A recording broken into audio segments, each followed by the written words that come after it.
सातवां कर लिया, मतलब अभी कोलरोच में वाले में एक नंबर में दिक्कत थी। ठीक है, find EMF and gives energy for following cell. ठीक है।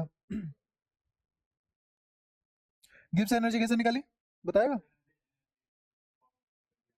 ठीक है, शाबाश। Conductivity of 0.1 acetic acid, calculate the dissociation constant of acetic acid molar. Dissociation constant पूछ रहा है, मतलब क्या पूछा उसने? अल्फा पूछा है ना, तो अल्फा भी निकल गया। के ए, एक मिनट, रुक जा रुक जा रुक जा, पता ना क्या। If molar conductivity of in of acetic acid personally क्या है, कंडक्टिविटी ऑफ 0.1। हाँ ठीक है, ठीक है, सही है। तो 20 में से आ जाने चाहिए यार, 15 से ऊपर तो आने चाहिए। 15 से ऊपर आ जाएंगे, चल बढ़िया। तो बाकी कुछ ऐसा है नहीं कि हाँ 20 में से 20 आ जाते हैं, अगर हमारा दूसरा चैप्टर पूरा हो जाता पक्का आ जाते। देख तू पहले चैप्टर में से देख, ऐसा क्या था जो तूने आंख बंद करके ना करो? सब वो है ना पहले चैप्टर से आंख बंद करके। हाँ हाँ। अच्छा। तो फिर नहीं लिखा, कोई दिक्कत नहीं। पेपर में तो यार ऐसा कुछ था नहीं, मेरे को लग रहा था कुछ खतरनाक पेपर बनाएंगे, पर ठीक है, बढ़िया है पेपर। ओके था, स्कूल के हिसाब से ओके पेपर है।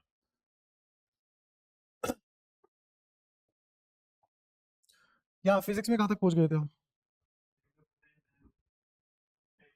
पोटेंशियल एनर्जी में कहाँ लास्ट टाइम क्या पढ़ाया था, एक बार दिखाओ, क्योंकि काफी टाइम हो गया ना क्लास में, बीच में एक छुट्टी आ गई थी। हाँ, टोटल एनर्जी, बाइंडिंग एनर्जी, और ठीक है, सिस्टम ऑफ पार्टिकल जिसे बोलते हैं हम, है ना, ठीक है। ठीक है, फॉर्मूला आता ही है तुम्हें पोटेंशियल का, है ना। और तुम्हें ये भी बताया कि फोर्स अट्रैक्टिव और रिपल्सिव हो सकते हैं यहाँ। कब रिपल्सिव होते हैं, कब अट्रैक्टिव होते हैं? अगर यू पॉजिटिव है तो फोर्स अट्रैक्टिव होंगे, बात ही खत्म। ठीक है, फिर यू अगर फोर्स रिपल्सिव है, ठीक है। अच्छा, तो पढ़ा है पक्का? हाँ सही कह रहा है, सही कह रहा है, जल्दी बता। तूने सुना भी है इसने क्या कहा है? क्या कहा है?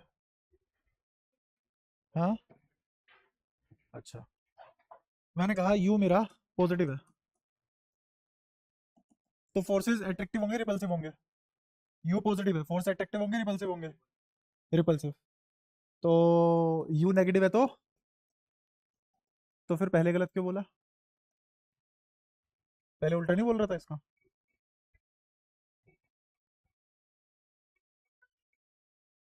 पहले गलत नहीं बोला?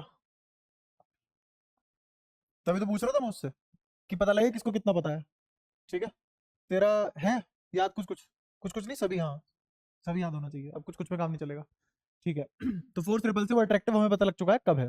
फॉर्मूला क्या है इसका? के Q1 Q2 बाय आर, बस आर यूनिट जूल।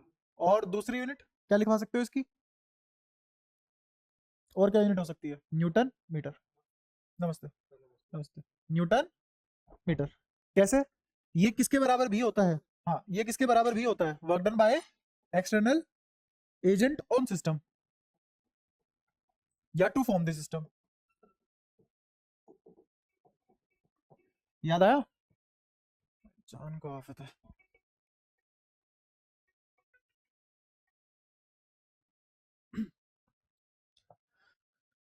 तो external work done on system या टू फॉर्म द सिस्टम, ये होता था। और वर्क डन तुम जानते हो किसके बराबर होता है? फोर्स इनटू डिस्प्लेसमेंट, ये तो होता है इसकी न्यूटन, इसकी मीटर, तो क्या होगी न्यूटन मीटर, है ना। ऐसा फाड़ फाड़ के देख रहा हूँ, पता नहीं क्या जादू हो गया।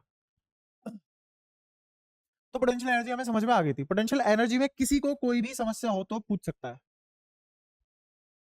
हाँ पूछ, कोई समस्या नहीं है। अब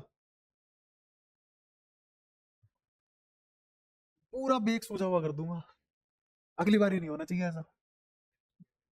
सबका था, किसका नहीं था? दो को छोड़ के बाकी तक सबका था। ये सब नन्हे फोन खिले हुए हैं, सिर्फ तू नहीं खिल पाया। गर्म करना पड़ेगा खिलाने के लिए। फिर अगली बार इतने से नहीं डूबूंगा, पढ़ के आया कर भाई। अगर किसी को कोई डाउट हो पिछली क्लास में जिसने पढ़ा हो उसे लगाओ कि अगर ये वाली चीज मुझे पूछनी थी मैं नहीं पूछ पाया, पूछ सकते हो। पोटेंशियल एनर्जी में कोई भी दिक्कत नहीं होनी चाहिए तुम्हें, अगर है तो पूछो जल्दी। सब क्लियर है तुम्हारा? हाँ बुरान, ठीक है। चलो आगे की कहानी शुरू करते हैं। अब एक और बहुत ही ज्यादा क्रूड कॉन्सेप्ट पे आते हैं जिसका नाम है पोटेंशियल। बस सिर्फ पोटेंशियल, ठीक है। अगर मैं सिर्फ और सिर्फ पोटेंशियल की बात करूं तो किसी को पूछे कि पोटेंशियल क्या है तो तुम बता पाओगे कुछ टाइम बाद, पर मैं तुम्हें पहले ही बता देता हूं, अगर तुम असलियत में पूछो कि पोटेंशियल क्या है, नहीं पता। करता क्या है वो पता है, कहाँ इस्तेमाल करते हैं वो पता है, क्वांटिफाई कैसे करते हैं वो पता है, पोटेंशियल क्या है नहीं पता, क्योंकि बहुत ही एब्स्ट्रैक्ट टाइप का कॉन्सेप्ट है, समझना कैसे। किसी भी चार्ज का कोई तो इफेक्ट होता होगा, ये चार्ज है पड़ा है यहाँ पे, यहाँ कहीं भी चारों तरफ इसका इफेक्ट होगा। चारों तरफ क्या है इसका? स्पेस। चारों तरफ क्या है? स्पेस। तो यहाँ चारों तरफ इसका चार्ज का कोई तो इफेक्ट होगा, ठीक है। इस चार्ज के इफेक्ट को दो तरीके से मेजर कर सकते हैं हम। इस चार्ज के इफेक्ट को दो तरीके से मेजर कर सकते हैं, एक है इलेक्ट्रिक फील्ड, एक है इलेक्ट्रिक फील्ड इंटेंसिटी, दूसरा पोटेंशियल। जैसे पोटेंशियल एनर्जी को यू से डिनोट करते हैं, ऐसे ही पोटेंशियल को वी से डिनोट करते हैं। वी से डिनोट करेंगे। वी फॉर वेलोसिटी नहीं है, वी फॉर क्या है इस चैप्टर में? पोटेंशियल, ठीक है। अगर वेलोसिटी वाला वी आएगा तो मैं यहां ऐसे बना दिया करूंगा वी, तो मैं सिंबल चेंज कर रहा हूं अब। अगर मैं ऐसा वी बनाया तो वेलोसिटी, और अगर ऐसा वी बनाया तो पोटेंशियल। शाबाश, अब आज रेस्पॉन्स आया भाई साहब तुम्हारा एक जन्म बाद, धन्य हुए। मन तो कर रहा है रो दूं पर ठीक है। तो दो चीजों से मैं चार्ज का इफेक्ट पता कर सकता हूं, एक इलेक्ट्रिक फील्ड इंटेंसिटी और एक पोटेंशियल। दोनों ही एक ही काम करते हैं, क्या पता करते हैं? चार्ज का इफेक्ट पता करते हैं, ठीक है। इलेक्ट्रिक फील्ड हम पढ़ चुके, डन हो चुका हमारा। इसकी वजह से इफेक्ट देखते हैं ना कितना आ रहा है, तो कितना आता है वो के क्यू बाय आर स्क्वायर, है ना। इसको फोर्स पर यूनिट चार्ज भी बोल देते हैं, फोर्स पर यूनिट चार्ज। ऐसे ही पोटेंशियल है, पोटेंशियल क्या होगा? पोटेंशियल होगा potential energy per unit charge. जैसे फोर्स क्या था, सॉरी इलेक्ट्रिक फील्ड क्या था? Force per unit charge. ऐसी पोटेंशियल क्या होगा? Potential energy per unit charge, ठीक है। क्या मैंने पोटेंशियल डिफाइन कर दी? नहीं, मैंने पोटेंशियल डिफाइन नहीं करी, मैंने तुम्हें एक एक्सप्रेशन दे दिया दो चीजों को रिलेट करने के लिए। मैंने पोटेंशियल को पोटेंशियल एनर्जी से रिलेट कर दिया, तो मैंने एक एक्सप्रेशन दे दिया, अभी भी पोटेंशियल डिफाइन नहीं करी। पूरे साल हम पोटेंशियल कोशिश करेंगे डिफाइन करने की। हाँ, सीबीएसई में लिखने लायक तुम्हें डेफिनेशन मिल जाएगी, लायक क्या, बढ़िया डेफिनेशन मिल जाएगी, पर वो डेफिनेशन पूरी नहीं होगी, सिर्फ नंबर लाने के लिए होगी। असली बात क्या है कि हम कितनी भी कोशिश कर ले हम पोटेंशियल डिफाइन चाह के भी नहीं कर पाएंगे, क्योंकि वो है ही उस तरीके की क्वांटिटी, ठीक है। तो इलेक्ट्रिक फील्ड और पोटेंशियल दोनों एक ही बात बताते हैं, वो क्या है? और इफेक्ट ऑफ चार्ज। तो अगर दोनों एक ही चीज बता रहे हैं, दोनों में कोई संबंध भी होगा, तभी तो एक ही चीज की बात कर सकते हैं।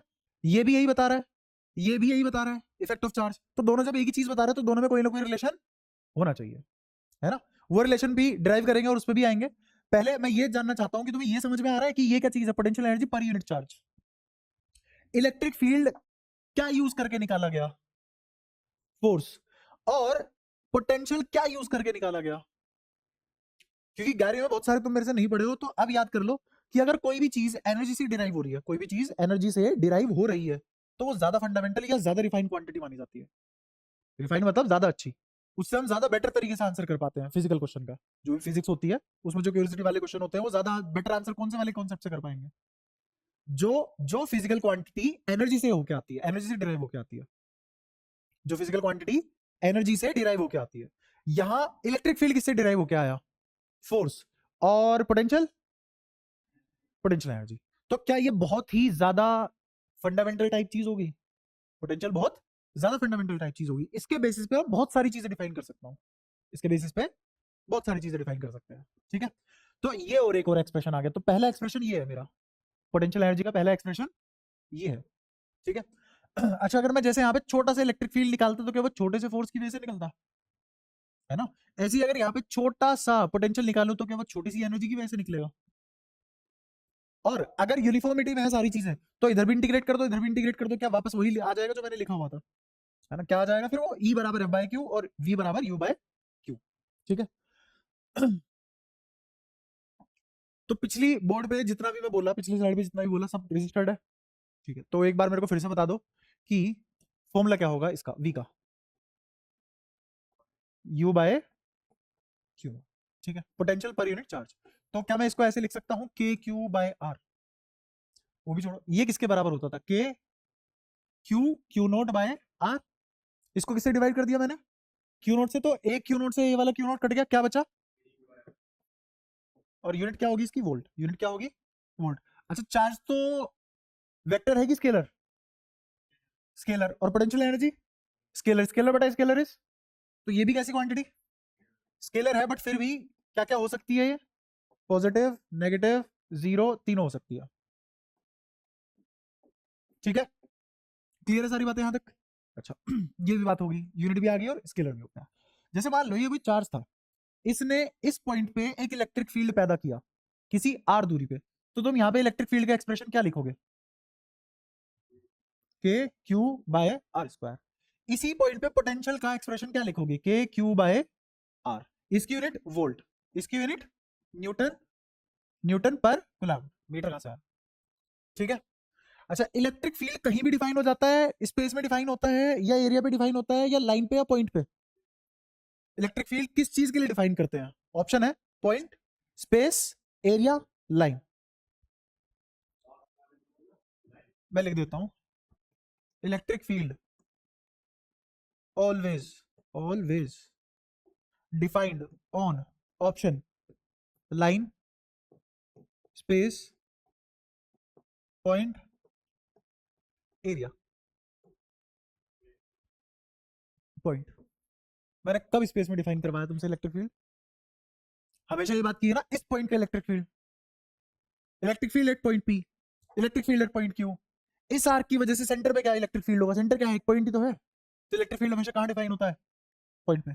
और ऐसे ही अगर तुमसे पूछा जाए, इसको हटाओ, अगर मैं बोल दूं पोटेंशियल, तो पोटेंशियल कहां डिफाइन होगा? पॉइंट। तो दोनों के दोनों कहां डिफाइन होते हैं? पॉइंट पे। पोटेंशियल भी कहां डिफाइन होगा? पॉइंट पे।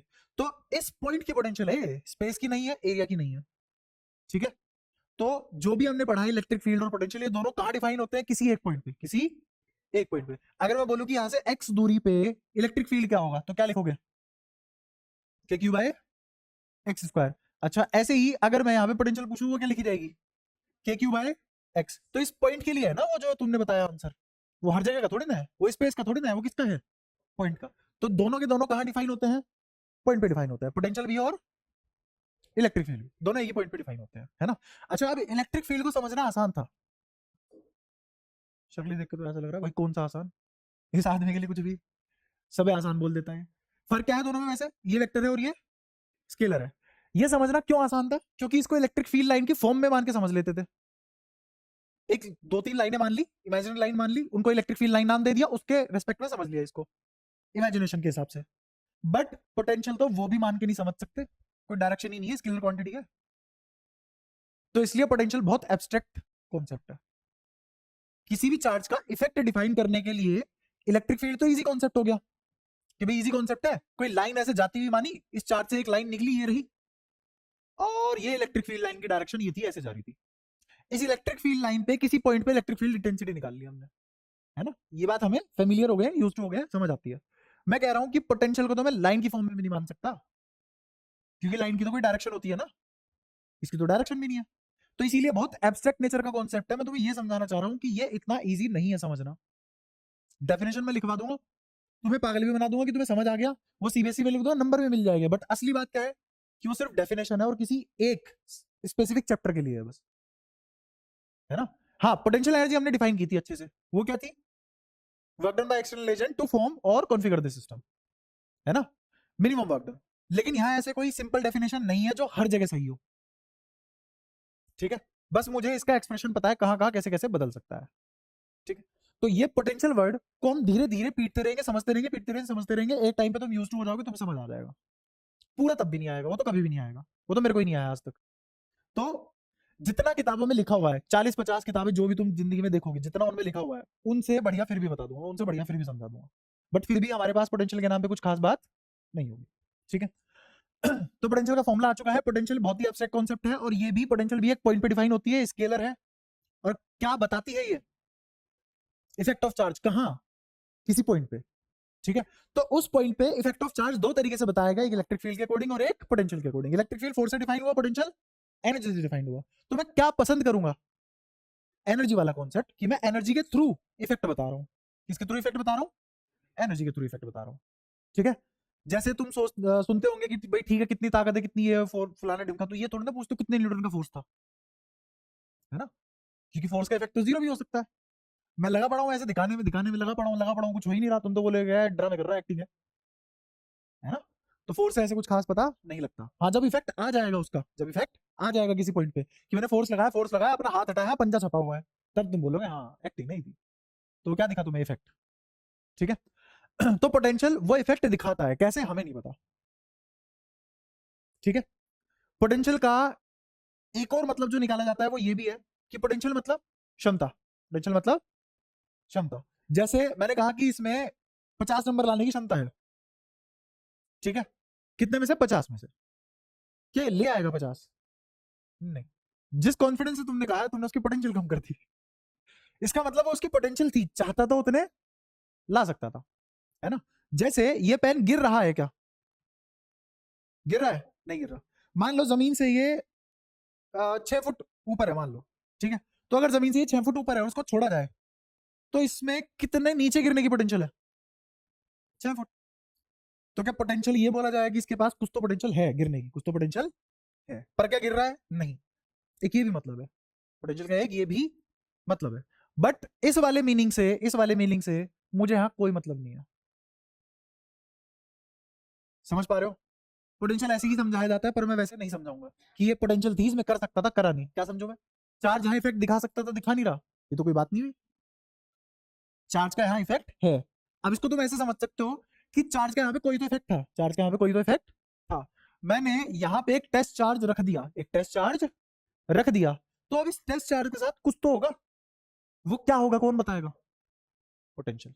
इलेक्ट्रिक फील्ड के माध्यम से तुम क्या जानते हो क्या होगा? कितनी फोर्स लगेगी और वो किधर जाएगा, क्योंकि वेक्टर क्वांटिटी है, तुम ये भी बता सकते हो किधर जाएगा, है ना। तो तुम क्या बोलोगे कि ये इसके रेडियल डायरेक्शन में आगे भाग जाएगा। ये कैसे बता पाए तुम? क्योंकि इलेक्ट्रिक फील्ड लाइन ऐसे थी और ये पॉजिटिव था, तो पॉजिटिव चार्ज पे इलेक्ट्रिक फील्ड लाइन अपनी ही डायरेक्शन में फोर्स लगाती है, तो ये उधर भाग जाएगा। क्या ये वाला इफेक्ट तुम इलेक्ट्रिक फील्ड की मदद से बता पाए? बता पाए? अब मैं तुम्हें ये बताना चाहता हूं कि पोटेंशियल से तुम क्या क्या बता सकते हो। इलेक्ट्रिक फील्ड से हमने क्या बताया, समझ आया? अब मैं बताऊंगा कि पोटेंशियल से क्या बता सकते हो। पोटेंशियल ये नहीं बताएगा फोर्स क्या है, पोटेंशियल क्या बताएगा? कितनी एनर्जी लगी थी उस पर। पोटेंशियल बताएगा कितनी उस पर एनर्जी। इनफैक्ट पोटेंशियल ये भी बताएगा कि इलेक्ट्रिक फील्ड लाइन ऐसे ही क्यों लगी। अगर यहां चार्ज रख देता तो उस पर कितनी एनर्जी लगती है, कौन बताएगा? पोटेंशियल। ये चार्ज रखा हुआ है, ये उधर भाग जाएगा उस डायरेक्शन में रेडियली फॉरवर्ड, ये कौन बताएगा? Electric field. ये कौन बताएगा? Electric field. क्या दोनों ही अपने अपने तरीके से इफेक्ट बता रहे हैं उसका, किसी एक पॉइंट पे, है ना। अच्छा, दूसरी बात, मैं कह रहा हूं कि इलेक्ट्रिक फील्ड इधर ही क्यों लगी और इस इलेक्ट्रिक फील्ड ने इस चार्ज को उधर ही क्यों भेजा, ये भी कौन बता सकता है? पोटेंशियल। अब समझ में आया कितनी काम की और कितनी इंपॉर्टेंट क्वांटिटी है। और आज जो हम पढ़ेंगे वो शायद पूरी एंटायर फिजिक्स का, जो हमने 11th में पढ़ी है, जो पूरी 12th में पढ़ने वाले हैं, उसमें से सबसे इंपॉर्टेंट कॉन्सेप्ट होगा आज का। एग्जाम पॉइंट ऑफ व्यू से नहीं, 2 साल की फिजिक्स अगर पूरी पढ़ लो तो सबसे इंपॉर्टेंट अगर कोई कॉन्सेप्ट हो सकता है समझने के लिए, वो आज होगा, ठीक है। तो बहुत ही, हाँ हाँ हाँ बिल्कुल, स्केलर क्वांटिटी है। तो अगर इतना आसान होता समझना, इस फॉर्मूले से कुछ हो रहा होता, तो आपको टॉपर ना होता, तो टॉप मारता, 4 फॉर्मूले रटने, चैप्टर खत्म। तो अब मैं ये बताऊंगा तुम्हें कि क्या क्या कर सकता है इलेक्ट्रिक फील्ड। इनमें पक्की बात है, रिलेशन तो होगा कोई ना कोई। एक रिलेशन हम देख चुके हैं, वो रिलेशन क्या है कि मेरी पोटेंशियल किसके बराबर होगी? यू बाय, ठीक है। तो यू किसके बराबर आ जाएगा? Q not V, Q not V. आगे बढ़ने से पहले मैं तुमसे एक सवाल पूछूंगा 11वीं से, तुमसे एक सवाल पूछ रहा हूँ 11वीं से। 11वीं का सवाल है, एक्सेलरेशन और वेलोसिटी में क्या रिलेशन है? हाँ बताओ। ठीक है, क्या एक्सेलरेशन और वेलोसिटी आपस में रिलेटेड भी है? किस किस को लगता है कि एक्सेलरेशन और वेलोसिटी आपस में रिलेटेड है? पढ़ा है ना सबने, तो इतनी तो 11वीं पढ़ी होगी यार, एक्सेलरेशन वेलोसिटी है तो पता होगा ना सबको। तो ऐसे क्यों मुंह बना के बैठे हो, पता नहीं कौन से वर्ड बोल रहा है, रोज नए वर्ड ले आता है। ये तो नहीं लग रहा ना। एक्सेलरेशन वेलोसिटी सबने सुना हुआ है, सुना है? एक्सेलरेशन वेलोसिटी दोनों। चलो बताओ, एक्सेलरेशन बता कि क्या होता है, सौरभ।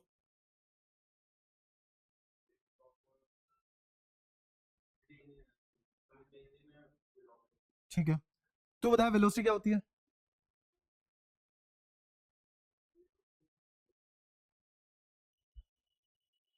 हाँ, डिस्प्लेसमेंट अपॉन टाइम, शाबाश।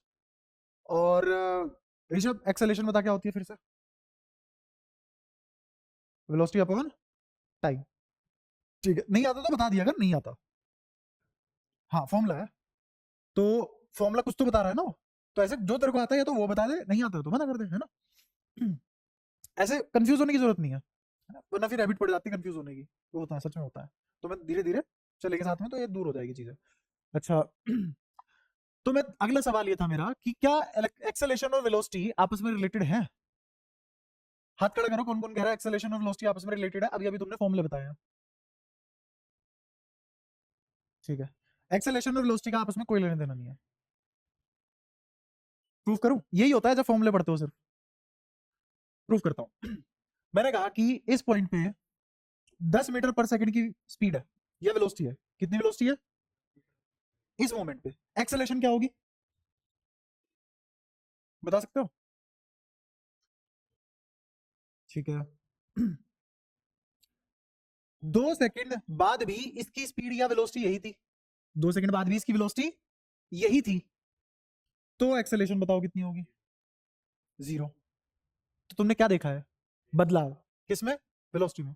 वेलोसिटी और एक्सेलेरेशन का आपस में कोई रिलेशन नहीं है। रिलेशन किसका है? चेंज इन वेलोसिटी और एक्सेलेरेशन का। रिलेशन किसका है? और एक्सेलेरेशन का। फर्क क्या है दोनों में? एक तो है formula D V by D T, और एक फॉर्मूला है v बाई टी। ये गलत है, ये सही है। कैसे दोनों? और दोनों में फर्क क्या है? दोनों में फर्क समझो।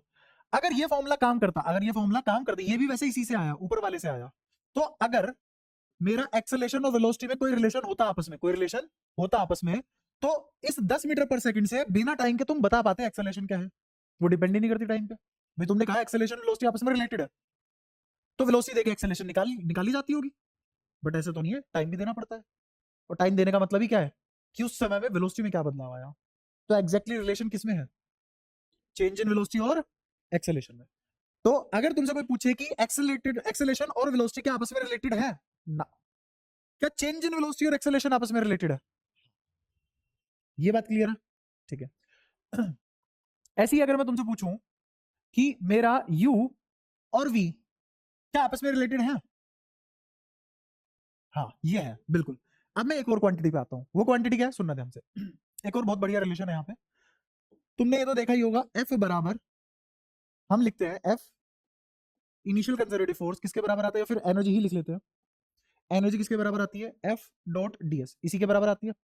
इसी को हमने वर्क एनर्जी थ्योरम में कन्वर्ट किया था, ध्यान से सुनते रहना। du किसके बराबर आएगा? Minus F dot D are. du किसके बराबर? माइनस एफ डॉट, ये क्या है? वर्क एनर्जी थ्योरम से कॉन्सेप्ट निकाला हमने। ठीक है।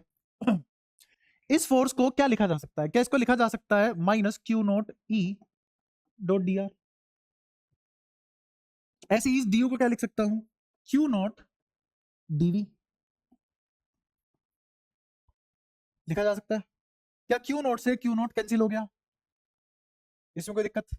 ठीक है, तो क्या लिखा जा सकता है ई डॉट डी आर बराबर माइनस डीवी?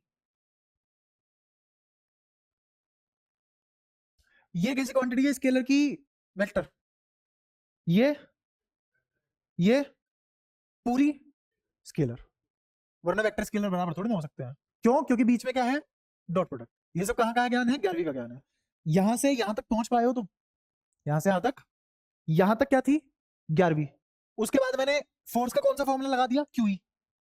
और डी का कौन सा फॉर्मूला लगा दिया? Q D V. यहां से देखो तो क्या लिख सकता हूं मैं? तो ये वाला यहां यूज कर लिया, और जो पता था वो था ही। ठीक है, तो इस वाले एक्सप्रेशन से हम यहां पहुंच चुके हैं। ये बहुत ज्यादा ही तो इंपॉर्टेंट एक्सप्रेशन आ गया हमारे पास। अब मेरे पास दो एक्सप्रेशन है पोटेंशियल के। कितने एक्सप्रेशन है? दो। दोनों की अपनी अपनी एप्लीकेशन है। पहला एक्सप्रेशन क्या है जो हमने निकाला? वो था ये वाला, du बराबर क्यू डीवी। du बराबर क्यू डीवी। और दूसरा बहुत इंपॉर्टेंट रिलेशन क्या है? ई डॉट डी आर बराबर माइनस डीवी। ये दो एक्सप्रेशन है अपने पास। ठीक है, अब मैं नीचे सेकंड वाले एक्सप्रेशन से पोटेंशियल डिफाइन करने की कोशिश करूंगा। ठीक है, और इसी से ही ये वाला फॉर्मूला बनता है। ठीक है, इसी से ही ये वाला फॉर्मूला बनता है। ये जो फॉर्मूला बनाया है ये तो एक बहुत छोटे हिस्से के लिए है। अगर तुम्हें कोई ऐसा फॉर्मूला चाहिए जो दुनिया में हर जगह लग जाए पोटेंशियल का, वो ये वाला फॉर्मूला है, ये वाला। और मैंने तुम्हें कहा था आज कुछ हम ऐसी बात करेंगे जो पूरे फिजिक्स में 11 12 दोनों में हर चैप्टर में आ सकती है, हर जगह अप्लाई हो सकती है, वो यही वाला कॉन्सेप्ट है। ठीक है, अब मैं इसको दो तरीके से समझाऊंगा, मैथमेटिकली भी और फिजिकली भी। दो तरीके से समझेंगे इसको। सबसे पहले मैथमेटिकली समझने की कोशिश करते हैं क्या हो रहा है। एलएचएस में जो क्वांटिटी है वो पॉजिटिव है नेगेटिव है? जिधर डी आ रहा है उधर ही इलेक्ट्रिक फील्ड है, तो कैसी क्वांटिटी है? पॉजिटिव। तो क्या पॉजिटिव नेगेटिव के बराबर हो सकती है क्या? नहीं। इसका मतलब आरएचएस में भी क्या होना चाहिए? पॉजिटिव होना चाहिए। तो कैसे बनेगा वो पॉजिटिव, देखते हैं। डीवी का मतलब क्या होगा? Change in potential. और वो कैसे निकालते हैं? V final minus V initial. बाहर माइनस लगा हुआ है, तो क्या मैं इस पूरे एक्सप्रेशन को ऐसे भी तो लिख पाऊंगा ना, ई डॉट डी आर बराबर minus V final minus V initial. इस माइनस को अंदर मल्टीप्लाई कर दो, क्या आ गया? V initial minus V final E dot D R. क्या अब ये पॉजिटिव हो गई? इसका मतलब ये पहले भी पॉजिटिव थी, इसका मतलब ये पहले भी। जैसे समझाता हूं, डीवी का मतलब बताओ, डीवी का मतलब क्या है? Change in potential. और चेंज मतलब फाइनल माइनस इनिशियल। किसी का फाइनल माइनस इनिशियल नेगेटिव आया, इसका मतलब क्या है? इनिशियल ज्यादा था फाइनल से, और अब मैं किसमें से किसे माइनस कर रहा हूं? तो इसका मतलब अगर ये चीज पॉजिटिव है, ये पॉजिटिव क्यों है? क्योंकि एलएचएस पॉजिटिव है। मैथ्स। कभी तुमने देखा माइनस दो बराबर दो? कभी तुमने देखा कोई भी नेगेटिव क्वांटिटी पॉजिटिव क्वांटिटी के बराबर आती हो? कभी तुमने देखा माइनस क्यू बराबर क्यू? ऐसा नहीं होता, हम मैग्नीट्यूड लगाते हैं उसके लिए। तो ये जो ई डॉट डी आर है ये तो पॉजिटिव है ही, क्यों? क्योंकि इलेक्ट्रिक फील्ड की डायरेक्शन में ही डिस्प्लेसमेंट है, समझो। इलेक्ट्रिक फील्ड की डायरेक्शन में ही डिस्प्लेसमेंट है। क्लियर है वाली बात? तो ये वाली क्वांटिटी कैसी? अगर एलएचएस पॉजिटिव है तो राइट हैंड साइड गारंटीड है पॉजिटिव आएगी। और पॉजिटिव कब आएगी? वो जब इनिशियल बड़ा होगा फाइनल से। तो इसका मतलब ये कहना चाह रहा है कि अगर मेरे पास पोटेंशियल पॉजिटिव है, अगर पोटेंशियल पॉजिटिव है, अगर पोटेंशियल पॉजिटिव है, तो इसका मतलब E dot D R negative होगा। E dot D R negative होगा। तुमने भी सही आंसर कराया, बस मैंने उससे अगली बात बोल दी। समझ में? तुमने खुद ही कहा है कि अगर मैंने कहा डीवी पॉजिटिव है तो फाइनल बड़ा होगा। तुमने कहा डीवी पॉजिटिव है तो फाइनल बड़ा होगा। डीवी पॉजिटिव है तो फाइनल बड़ा होगा। मैंने कहा डीवी पॉजिटिव है, माइनस डीवी नहीं। भूल जाओ इसको। मैं कह रहा हूं क्या डीवी पॉजिटिव है, अगर डीवी पॉजिटिव है तो माइनस डीवी तो नेगेटिव होगा ना। अगर डीवी पॉजिटिव है तो माइनस डीवी। तो आरएचएस में अब पक्की बात है कौन सी क्वांटिटी आ चुकी? नेगेटिव।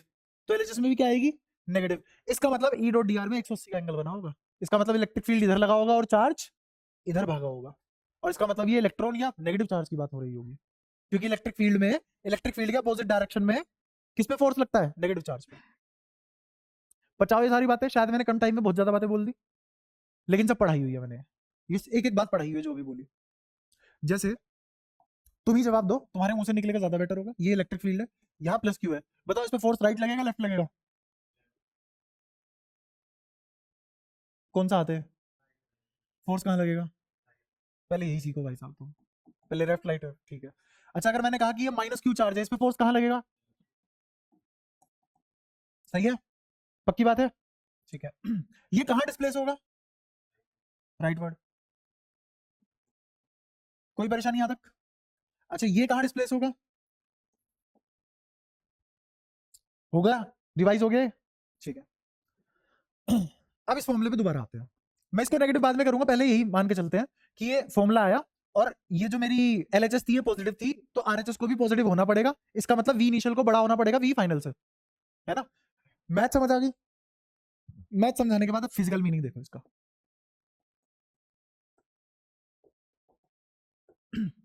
फिजिकल मीनिंग देख के तुम्हें मजा आएगा। अगर इनिशियल बड़ा है और फाइनल छोटा है, तो इसका मतलब कोई ऐसे इलेक्ट्रिक फील्ड रहा होगा। इमेजिन करो कोई ऐसे इलेक्ट्रिक फील्ड रहा होगा। अब सोचो इलेक्ट्रिक फील्ड पढ़ना आसान है, मैं इलेक्ट्रिक फील्ड के थ्रू पोटेंशियल सिखा रहा हूं। क्यों? क्योंकि इलेक्ट्रिक फील्ड में तुम्हें इमेजिन करवा सकता हूं लाइनों की फॉर्म में, पोटेंशियल के साथ वो भी नहीं कर सकते। तो मैंने कहा इलेक्ट्रिक फील्ड है, यहां से यहां जा रहा है, यहां एक पॉइंट है पी, यहां एक पॉइंट है क्यू, यहां एक पॉइंट है पी, यहां एक पॉइंट है क्यू। मेरा चार्ज क्यू नॉट यहां से यहां चला गया, चला गया। उसकी डिस्प्लेसमेंट किसके लोगे? इलेक्ट्रिक फील्ड के लोग, ठीक है। अब मैं तुमसे पूछ रहा हूं, इसने कोई डिस्प्लेसमेंट कर ली डी आर, तो मेरे को बताओ potential at P potential at Q में से कौन बड़ा होगा कौन छोटा होगा? फाइनल पोटेंशियल क्या है? We Q. इनिशियल क्या है? वीपी। और ई डॉट डी आर कैसा है? पॉजिटिव की नेगेटिव? पॉजिटिव। क्यों? क्योंकि इलेक्ट्रिक फील्ड की डायरेक्शन में ही डिस्प्लेसमेंट है। तो ई डॉट डी आर पॉजिटिव। तो LHS होगी पॉजिटिव, RHS को भी क्या आना पड़ेगा, वो तो तभी पॉसिबल है जब इनिशियल बड़ा हो। तो इनिशियल पोटेंशियल कौन सी, VP, और फाइनल कौन सी, तो कौन बड़ा कौन छोटा, VP बड़ा VQ। इसका मतलब इलेक्ट्रिक फील्ड के अलोंग जाने में पोटेंशियल घटती है।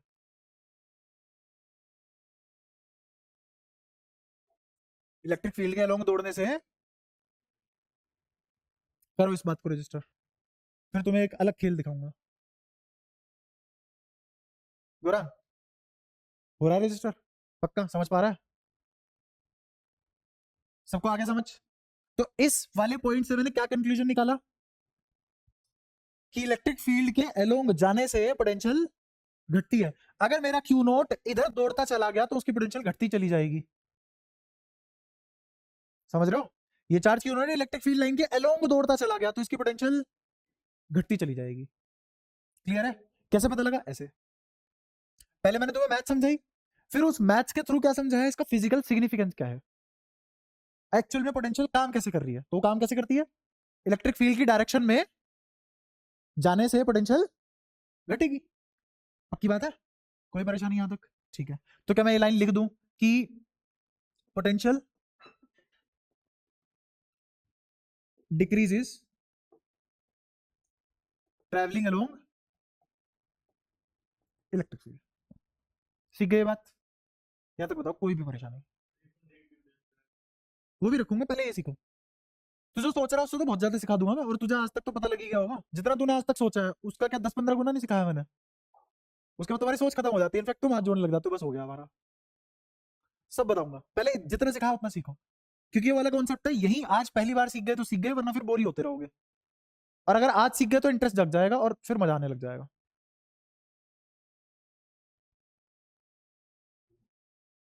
किसी को कुछ पूछना हो पूछ लो, 10-15 बार, जितनी बार भी पूछना हो, जब तक पूछो जब तक तुम्हारे दिमाग में बढ़िया तरीके से ना बैठ जाए।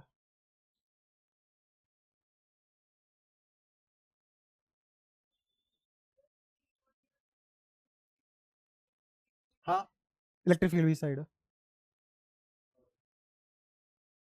सबको समझ आ गया, हाँ बताओ, आगे समझ पक्का, ठीक है। तो मैंने तुम्हें इनफ समय दिया सोचने के लिए, क्रंच करने के लिए, अब तुम्हें वो बात भी याद होगी, इलेक्ट्रिक फील्ड के लोग जाने से पोटेंशियल। अब मैं इस बात को उल्टा करके बोलूंगा, उल्टा करके कैसे बोलूंगा, कि जिस डायरेक्शन में पोटेंशियल घटती है उसी डायरेक्शन में इलेक्ट्रिक फील्ड दौड़ता है, और ये है असली बात जो मेरे को पढ़ानी थी, और यही फंडामेंटल बात है। प्रूव करो कैसे, अगेन इलेक्ट्रिक फील्ड कहां से लाए हम, फोर्स से, पोटेंशियल कहां से लाए, कौन ज्यादा फंडामेंटल, पोटेंशियल, क्योंकि वो एनर्जी से ड्राइव होकर आई है ना। तो मैं क्या ये नहीं बोल सकता मेरा इलेक्ट्रिक फील्ड हायर पोटेंशियल से लोअर पोटेंशियल जाएगा हमेशा, तो ये है असली बात, electric field always travels in direction of decreasing potential, in direction of decreasing potential, और आसान भाषा में क्या है कि electric field flows from high pressure to low pressure, या high potential to low potential, low potential, ठीक है।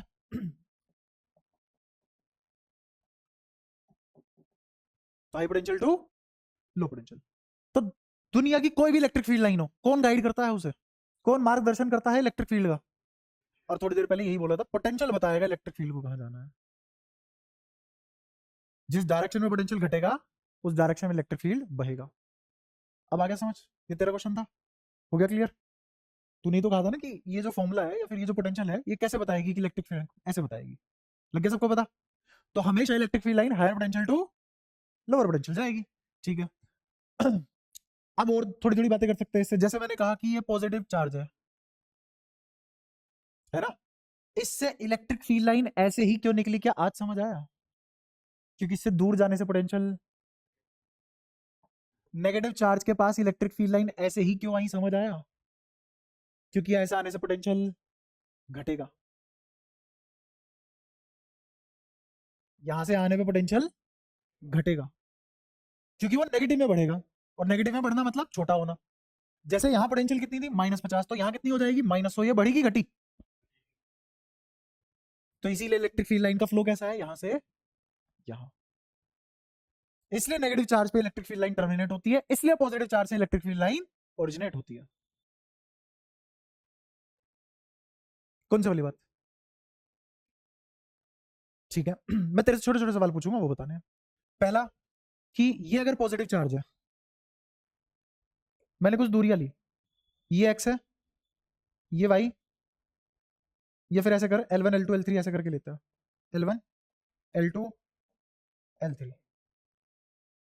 यहां भी मैंने चार्ज रखा, यहां भी मैंने चार्ज रखा, तीनों एक साथ नहीं रखे, यही चार्ज पहले यहां रख के देखा, फिर यही चार्ज यहां रख के देखा, फिर यही चार्ज यहां रख के देखा। फॉर्मूला बता क्या होगा यहां से यहां का पोटेंशियल का? L1 L1 छोटा है कि बड़ा है? छोटा है, तो पोटेंशियल यहां बड़ी आएगी कि यहां बड़ी आएगी? यहां बड़ी होगी पोटेंशियल और यहां छोटी होगी, तो इलेक्ट्रिक फील्ड लाइन यहां से यहां फ्लो करेगी। फिर इसमें और इसमें किसकी ज्यादा पोटेंशियल है? तो इलेक्ट्रिक फील्ड यहां से यहां फ्लो करेगा। तो हर पॉइंट पे क्या पोटेंशियल कम होती जा रही है दूरी बढ़ाने पे, तो इलेक्ट्रिक फील्ड ऐसे दौड़ जाएगी। अब समझ आया? ऐसे ही नेगेटिव पे आता हूं, वही वाला चित्र बना लेते हैं। L1 L2 L3, यहां तक कोई दिक्कत? क्योंकि ये नेगेटिव है, क्योंकि ये नेगेटिव। अच्छा यहाँ पे जो ये चार्ज आया, ये कौन से वाला चार्ज था? ये कि जो चेस्ट चार्ज रखा है वो, ये पढ़ा चुका हूं मैं काफी अच्छे से। जो यहाँ चार्ज था जिसकी वजह से पोटेंशियल पैदा होती है, वो चार्ज लिखा जाता है ना? क्योंकि इसी की तो पोटेंशियल मेजर कर रहे हैं, तो इसी की तो चार्ज रखना पड़ेगा। ऐसे ही यहाँ पे इसका नाम क्या रखना पड़ेगा मुझे? Minus Q. बता इस पॉइंट पे फॉर्मूला क्या लिखा जाएगा? यहां फॉर्मूला क्या लिखा जाएगा इस पॉइंट पे अगर टेस्ट चार्ज रख दूं तो? अच्छा मान ले कि अगर इसकी वैल्यू या फिर इसकी वैल्यू मान ले 10 आ गई, तो माइनस में आएगी ना। इसकी वैल्यू 10 से तो बड़ी होगी, बट होगी किसमें? माइनस में। तो मैं ऐसा नहीं बोल सकता ये -20 रहा होगा। -20 -10 में से कौन बड़ा? -10 बड़ा। और इलेक्ट्रिक फील्ड लाइन कहां से कहां जाती है? तो कहां से कहां जाएगी? -10 से 20 या -20 से 10? -10 से 20। तो इलेक्ट्रिक फील्ड लाइन कहां से कहां दौड़ेगी? यहां से यहां दौड़ेगी। अगर मैं यहां 2 पॉइंट ले लूं तो इलेक्ट्रिक फील्ड लाइन यहां से यहां दौड़ेगी। अब आया समझ? तो देख अब ये चित्र 2 मैच कर ले। इसीलिए नेगेटिव चार्ज पे इलेक्ट्रिक फील्ड लाइन टर्मिनेट होती है और पॉजिटिव चार्ज से ओरिजिनेट होती है। ठीक है, अब क्या तुम्हें पूरी रामकथा समझ में आ गई? तो जिसने जो मैंने कहा था कि दो क्वांटिटी है, दो ऐसी क्वांटिटी है जो चार्ज का इफेक्ट डिफाइन करती है किसी एक पॉइंट पे, कौन कौन सी? इलेक्ट्रिक फील्ड लाइन या इलेक्ट्रिक फील्ड और पोटेंशियल, है ना? उसमें से इलेक्ट्रिक फील्ड को मैं खुद पोटेंशियल से डिफाइन कर दे रहा हूं, तो इसका मतलब चार्ज का सारा इफेक्ट किससे पता किया जा सकता है? इसीलिए पढ़ रहे हैं। ठीक है, बहुत स्ट्रॉन्ग कॉन्सेप्ट है। अभी भी मैं पोटेंशियल डिफाइन नहीं कर पाया, और ये देखो कितनी सारी बातें होगी, बस डिफाइन ही नहीं कर पा रहे, है ना? बेस्ट डिफिनेशन क्या है हमारे पास? Potential energy per unit test charge. हाँ तो जितनी मैंने तुम्हें पोटेंशियल जितनी बातें बताई है पोटेंशियल में, वो सारी की सारी क्लियर है? यहाँ तो कोई परेशानी? पक्का? ठीक है, और तुम्हें इसका मतलब समझ में आ चुका है कि ये क्या बताना चाहता है मुझे? E डॉट dr बराबर -dv। ठीक है, तो मैं ये भी तो बता सकता हूं ना कि जैसे मैंने ये चीजें लिखी, तो मैं ये भी तो बोल सकता हूं कि अगर इलेक्ट्रिक फील्ड लाइन ऐसे है तो इस तरफ जाने से पोटेंशियल घटेगी, और अगर कोई चार्ज यहां से यहां जाए तो उसकी पोटेंशियल बढ़ेगी। तो इलेक्ट्रिक फील्ड के अपोजिट डायरेक्शन में जाने से पोटेंशियल बढ़ जाती है ना? जैसे इस चार्ज किसी क्यू नॉट चार्ज को मैं यहां से यहां लेके आऊं, यही तो वर्क डन है। यही क्या है? किसके अगेंस्ट? कंजर्वेटिव फोर्स के अगेंस्ट। और यही किसमें स्टोर हुआ? पोटेंशियल एनर्जी में स्टोर हुआ। यही किसमें स्टोर हुआ? पोटेंशियल। तभी तो इस चार्ज को अगर छोड़ दूं तो ये रिपेल कर देगा, क्योंकि वो वर्क डन वापस भी तो कर देगा। तो मेरा वर्क डन किसमें स्टोर हुआ? यहाँ इलेक्ट्रोस्टैटिक पोटेंशियल में। किसमें स्टोर हुआ? और वो कहां वर्क डन ज्यादा करना है कहां कम करना है, ये किससे पता लगेगा? चार्ज का इफेक्ट कितना है, और इफेक्ट किससे मेजर कर रहा है? पोटेंशियल से।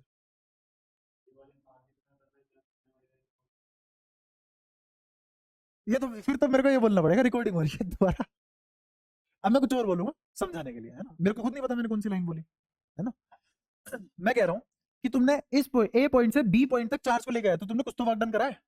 किसके अगेंस्ट करा है? इलेक्ट्रोस्टैटिक फोर्स के अगेंस्ट वर्क डन करा है। वो वर्क डन कहां गया? पोटेंशियल एनर्जी की फॉर्म में स्टोर हो गया। पोटेंशियल एनर्जी की फॉर्म में मुझे कैसे पता लगेगा कि मुझे कितना वर्क डन करना है? अगर ये चार्ज बड़ा होता तो, छोटा होता तो, तुम्हें कैसे पता है? क्योंकि तुम्हें पता है ज्यादा चार्ज का ज्यादा इफेक्ट है, और वो इफेक्ट कौन बता रहा है? या तो इलेक्ट्रिक फील्ड या पोटेंशियल। और आज हमने किसके थ्रू सीखा है इफेक्ट, इसलिए पढ़ रहे हो। ठीक है, तो मेरा वर्क डन कितना लगेगा, मेरा वर्क डन कितना लगेगा, कितना वर्क डन लगा दूं कि ये 1 मिलीमीटर खिसक जाए अंदर की तरफ, कितना वर्क डन कर दूं, वो भी कौन बताएगा मुझे? पोटेंशियल। वो भी कौन बताएगा? पोटेंशियल। कैसे बताएगा पोटेंशियल? तुमने पोटेंशियल निकाल ली, उसको किससे मल्टीप्लाई कर दो? क्यू नोट से, आ गया वर्क डन। अरे यही तो यू होता है, तुमने ही तो कहा पोटेंशियल एनर्जी की फॉर्म में स्टोर हुआ, कौन स्टोर हुआ? मेरा वर्क डन, तो वही तो वी क्यू नोट आ गया। तो मैंने दो फॉर्मूले जो लिखवाए थे उन दोनों को फिजिकली और मैथमेटिकली दोनों तरीके से समझा दिया। ठीक है, तो मेरी पूरी कहानी इन दो फॉर्मूलों पे चलने वाली है, पूरी कहानी इन दो फॉर्मूलों पे चलेगी। कोई भी परेशानी हो तो हाँ पूछ सकते हो तुम, पक्का? अगेन एक और बार, इलेक्ट्रिक फील्ड के अलोंग जाने से पोटेंशियल और इलेक्ट्रिक फील्ड के अगेंस्ट जाने से पोटेंशियल बढ़ती है। अब एक और ऐसा नया सवाल और देते हैं तुम्हें, अगर मैंने कोई फोटोन रखा है इलेक्ट्रिक फील्ड में तो उसकी पोटेंशियल बढ़ेगी घटेगी? हाँ, कोई फोटोन रखा है इलेक्ट्रिक फील्ड में, उसकी पोटेंशियल बढ़ेगी कि घटेगी? इनिशियली रेस्ट पे है और रिलीज कर दिया, आओ चित्र बना के ही बताता हूँ वरना मुंह आगे खड़े हो जाते हो तुम। ये इलेक्ट्रिक फील्ड है, यहां चार्ज रखा क्यू नोट, क्यू नोट भी नहीं, क्या रख दिया हमने? फोटोन। क्या रख दिया? फोटोन कह रहा हूँ, sorry proton, proton proton photon निकल रहा था मुंह से, मेरी गलती। प्रोटोन क्या रख दिया मैंने यहाँ, और इनिशियली कैसे है? रेस्ट पे पकड़ा हुआ है, रेस्ट पे। अब रिलीज कर दिया, छोड़ दिया गया, तो इसकी पोटेंशियल बढ़ेगी घटेगी? पोटेंशियल। क्यों? क्योंकि ये इधर भागेगा और इलेक्ट्रिक फील्ड लाइन के लोग भागने से इसकी पोटेंशियल। अच्छा, वहीं भी अगर मैं इलेक्ट्रॉन रख देता तो इलेक्ट्रॉन इधर भागता और इसकी पोटेंशियल बढ़ जाती, इसकी पोटेंशियल बढ़ जाती है ना। बट तुम ये भी तो बोल सकते थे कि चार्ज नेगेटिव है, तो जो हम लिखते हैं क्यू नॉट या फिर क्यू डेल्टा वी, जो भी हम लिखते हैं उसमें डेल्टा वी कैसा? नेगेटिव, चार्ज भी कैसा? नेगेटिव, तो ये तो पॉजिटिव ही आ गया। और अगर ये चीज पॉजिटिव आ रही है तो घटनी चाहिए वो, बट हम फिर भी बोल रहे हैं बढ़ेगी। उसका रीजन पता है क्या? उसका रीजन ये है, समझना ध्यान से, के क्यू बाय आर में ये क्यू कौन है? जिससे इलेक्ट्रिक फील्ड आ रही है, जिसका इफेक्ट निकालना है, जिसका इफेक्ट मैं इस प्रोटॉन पे किसी दूसरे चार्ज का इफेक्ट निकाल रहा हूं ना, जिसने इलेक्ट्रिक फील्ड भेजा। तो जो क्यू लिखा गया ये कौन सा इलेक्ट्रिक फील्ड का लिखा गया? जिसने पैदा किया। तो उसके लिए चाहे तुम पॉजिटिव चार्ज रखो चाहे नेगेटिव चार्ज रखो, फॉर्मूला तो उस वाले चार्ज का इस्तेमाल होगा ना। तो इनका पॉजिटिव नेगेटिव होने से कोई फर्क, किसके पॉजिटिव नेगेटिव होने से फर्क पड़ता है फॉर्मूले पे? जिसने इलेक्ट्रिक फील्ड बनाया, जिसकी वजह से तुम इफेक्ट निकाल रहे हो। क्लियर है सारी बातें? अगेन मैं पिछले लगातार 1 घंटे से या आधे घंटे से जितनी भी बातें बोल रहा हूँ वो सारी की सारी बातें वैसी है जो कहीं और नहीं सुनने को मिलेगी, ना किताब में पढ़ने को मिलेगी। ठीक है, अगेन ये जो क्यू आया किसका है? जिसका हमें इफेक्ट निकालना है, जिससे इलेक्ट्रिक फील्ड आ रही है ना। तो मुझे क्या मतलब है इन पे पॉजिटिव है कि नेगेटिव है? मुझे ये पता है कि ये इलेक्ट्रिक फील्ड इस पे इधर फोर्स लगाएगा, ये इधर चल पड़ेगा, इलेक्ट्रिक फील्ड के अगेंस्ट जाने से पोटेंशियल बढ़ता है, तो इलेक्ट्रॉन का पोटेंशियल बढ़ेगा और इसका प्रोटॉन का पोटेंशियल क्या हो गया? ये वाला मुद्दा भी क्लियर? क्या वो क्यों बढ़ा रहा है? जिसे जो चार्ज है ये बढ़ा रहा है, ये चार्ज बढ़ा रहा है ना, ये चार्ज इस इलेक्ट्रॉन का पोटेंशियल बढ़ा रहा है। हाँ, और ये चार्ज कहाँ रखा हुआ है? दूरी क्या है? कैसे? हाँ यूनिफॉर्म है, तो यूनिफॉर्म इलेक्ट्रिक फील्ड पैदा करने के दो ही तरीके हैं, या तो इन्फिनिटी पे रख दो चार्ज या प्लेट रख दो, है ना। ये सारी बातें पढ़ा चुका हूं मैं। अब खुद देखो मैं आज जो भी बात कर रहा हूँ पिछली बातों को रिलेट करके ही कर पा रहा हूँ। अगर मैं पिछली बातें ना इस तरीके से बताता आज की क्लास पूरी व्यर्थ है। जिसने पिछला चैप्टर नहीं पढ़ा हुआ उनको पक्का दिक्कत आ रही होगी ये सब बातें समझने में, वो चाह रहे होंगे एक बार और एक बार और फिर ऐसे करके उनको जब पता लग रहा है 3 बार सुन के भी हमें समझ नहीं आ रहा, फिर उनका माइंड चला जाता है स्लीप मोड में, फिर बच्ची कुछ क्लास में बर्बाद होनी शुरू हो जाती है। ये तरीके बता रहा हूँ पढ़ने के। हाँ पूछ। हाँ हाँ हाँ, और प्रोटॉन की घटाएगा बिल्कुल। हाँ, अगर नेगेटिव होता तो इलेक्ट्रॉन की पोटेंशियल घटती, क्यों? क्योंकि ये इलेक्ट्रिक फील्ड लाइन के लोग भागता, हाँ इधर भागता, और ये अब इलेक्ट्रिक फील्ड लाइन के अलोंग जाता, तो इसकी पोटेंशियल वही भी प्रोटॉन की बढ़ जाती। तुम्हें पता नहीं है मैंने कितनी कंफ्यूजन मार दी आज के लेक्चर में, और ना 2 के 2 साल रहती है कंफ्यूजन। अभी तो बताया क्यों हो रहा है, क्योंकि पोटेंशियल के लोग, सॉरी इलेक्ट्रिक फील्ड के लोग जाने से पोटेंशियल, क्योंकि नेचर अलग अलग है ना। सारा खेल किसका, इलेक्ट्रिक फील्ड का। तूने फिर से वही बात पूछी कि इसकी लाइन छूटती हुई क्यों है, इसकी लाइन आती हुई क्यों है, और बता तो चुका। समझ गया। आज मैं इसीलिए बहुत धीरे चल रहा हूँ, और आज इसीलिए तुम्हें कुछ नहीं कह रहा हूँ, क्योंकि मुझे पता है तुम पहली बार ऐसी बातें सुन रहे हो और पहली बार इस तरीके से समझने की कोशिश कर रहे हो। तो अपने ठंडे दिमाग से बार बार सुनो चीजें जब तक समझ में ना आ जाए, और पूछो भी जब तक समझ में ना आ जाए, क्योंकि बहुत इंपॉर्टेंट क्लास है आज की।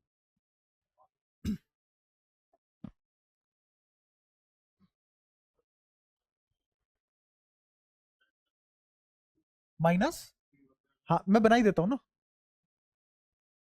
मैं एक तो बार बार भूल जाता हूँ ना, तुम 12वीं के नए नए प्यादे हो, तुमने कौन सा सिलेबस 1-2 बार कर लिया। आओ दोबारा से, ये प्रोटॉन, प्रोटॉन को मैं ई प्लस से दिखा रहा हूँ थोड़ी देर के लिए, या ऐसे क्यू प्लस से दिखा रहा हूँ, है ना। और एक चार्ज मैंने ले लिया क्यू माइनस, ठीक है। और यहाँ भी चार्ज कैसा है, माइनस क्यू। बट तुम्हें नहीं लगता कि अब ये एरो ऐसे ना हो के ऐसे हो जाएंगे, और ये कहाँ रखा है, इन्फिनिटी पे। बताओ कोई परेशानी। ठीक है, अब ध्यान से सुनना। यहां से यहां आने पे, यहां से यहां आने पे इसको ए नाम दिया, इसको बी नाम दिया। इलेक्ट्रिक फील्ड लाइन के लॉन्ग दौड़ रहा है ये चार्ज, तो इसकी पोटेंशियल बढ़ेगी घटेगी, कैसे। अरे इलेक्ट्रिक फील्ड लाइन के लॉन्ग दौड़ा है ना, तो इसकी पोटेंशियल, अच्छा ये चार्ज कहां दौड़ेगा, इस पे फोर्स कहां लगेगा, तो इस पे क्या लिखूं, ए लिखूं या सी लिख दूं, और ये डी लिख दूं। सी से डी जाने पे पोटेंशियल, क्यों, क्योंकि इलेक्ट्रिक फील्ड, देख लो सोच लो, हाँ क्योंकि इलेक्ट्रिक फील्ड के अपोजिट डायरेक्शन में जा रहे हैं तो पोटेंशियल बढ़ेगी, खत्म, आसान बात। और इसको मैं फॉर्मूले से भी प्रूव कर सकता हूँ। फॉर्मूला क्या है, v बराबर के माइनस क्यू लिखूं इस बार बाय आर, क्योंकि मेरा v माइनस के क्यू बाय आर आ गया। अब अगर मैं आर बढ़ाऊंगा तो पोटेंशियल बढ़ेगी। कल की क्लास में यही तो सीखा है हमने, क्या मैंने, हाँ मतलब जो लास्ट क्लास हुई थी, जो लास्ट क्लास हुई थी, लास्ट क्लास में यही सीखा है हमने। हाँ u के रेस्पेक्ट में, कि अगर मेरा u नेगेटिव आ रहा है तो आर बढ़ाने पे बढ़ता है, और आर घटाने पे घटता है। यू पॉजिटिव आ रहा है तो आर बढ़ाने पे घटेगा। ये अच्छे से समझाया था, है ना। उतना ही टाइम तुम अगर आज लोगे तो फिर क्या फायदा, है ना। तो इसीलिए आर बढ़ाने पे वी बढ़ेगा। अब देखो यहां से दूरी बढ़ रही है कि घट रही है, तो पोटेंशियल फॉर्मूले से भी बता दिया मैंने। मैं दोनों तरीके से बता के चल रहा हूँ तुम्हें, फील्ड के साथ भी और फॉर्मूले के साथ भी, ठीक है। और तुम क्या करते हो, फील्ड के साथ फॉर्मूले के समझने के साथ 2F बनाते हो, फ्लोरीन बनाते हो, जहर घोल देते हो और पी जाते हो, और अगली क्लास तक सारे कॉन्सेप्ट साफ हो जाते हैं, है ना। जैसे क्लोरीनेटेड वाटर पीते हैं, है ना, बैक्टीरिया मर जाते हैं, ऐसे तुम फ्लोरीनेटेड कॉन्सेप्ट लगा लेते हो। हाँ बता, नेगेटिव में, हाँ इस नेगेटिव के लिए पोटेंशियल बढ़ रही है।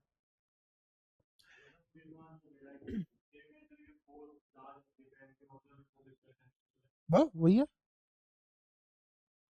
ठीक है। थोड़ा और आगे बढ़े, थोड़ा और समझ आए, कोई दिक्कत है फिर से पूछ लो, जितना अब तक पढ़ा है उसमें। चप्पे चप्पे में मैं तुम्हें पूछ रहा हूँ, कुछ नहीं समझ आया हो तो पूछ सकते हो, बहुत धीरे चल रहा हूँ, बहुत काम की चीज है क्योंकि। क्लियर है, पक्का। अब तुम्हें ये फॉर्मूला देखते ही 2 फॉर्मूले अगेन, क्या क्या, एक तो u बराबर, या फिर u नहीं v बराबर, वो भी छोड़ो। पहला फॉर्मूला हमने पढ़ा du बराबर q dv। दूसरा फॉर्मूला हमने क्या पढ़ा, अगर तुम इन 2 फॉर्मूलों को फिजिकली या फील्ड के साथ लगाना जानते हो तो तुम इमेजिन भी नहीं कर सकते पूरी फिजिक्स कितनी आसान हो सकती है तुम्हारे लिए। बट ये दोनों तुम्हें देखते ही समझ में आने चाहिए क्या कहना चाह रहा है। एक होता है सवाल पढ़ा, फॉर्मूला लगा दिया, आंसर आ गया। एक होता है सवाल क्या चाह रहा था हमसे, हमने सोचा और सीधा आंसर कर दिया। तो वो लॉजिक क्रिएट होते हैं इनसे। ये 2 फॉर्मूले हैं, 2 फॉर्मूले को मैं 1 घंटे से पीट रहा हूँ, लगातार बोले जा रहा हूँ इनके बारे में, जबकि 2 लाइन है बस। आप सोचो पूरा का पूरा एक लेक्चर इन 2 लाइनों में समाया हुआ है, और अभी भी तो बहुत कुछ बचा हुआ है। अभी तो बहुत सारी बातें जो बची हुई है, जो ही नहीं सी करवाऊंगा। ठीक है, तो तुम्हें ये दोनों बातें अच्छे से पता होनी चाहिए। अगेन, क्या ये माइनस डीवी जो इसकी एलएचएस है ये पॉजिटिव है कि नेगेटिव है? पॉजिटिव है। यहाँ बच्चे को दिक्कत आती है, वो सोचता है साला लिखा नेगेटिव हुआ है, मास्टर पगला गया, आरएचएस पॉजिटिव बोले जा रहा है आधे घंटे से, ये तो गलत पढ़ा रहा है पक्का, क्योंकि वो चेंज है। और वो चेंज कैसा है? घटता हुआ चेंज।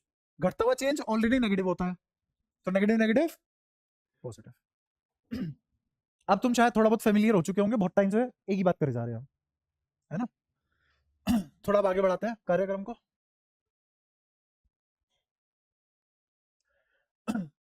अब मैंने तुम्हें इतनी सारी बातें बताई, अब मैं तुम्हें थोड़ी सी और बातें बताता हूँ इन फॉर्मूले को खोलते कैसे। एक तो अपनी आदत डालो, डी आर को देखते ही डी आर को D x I cap, D Y J cap, D Z के कैप, डी आर को हमेशा ऐसे देखना सीखो। गलती से भी कहीं डी आर लिखा हुआ मिल गया उसको ऐसे देखना सीखो, क्योंकि इसी के ही बराबर होता है,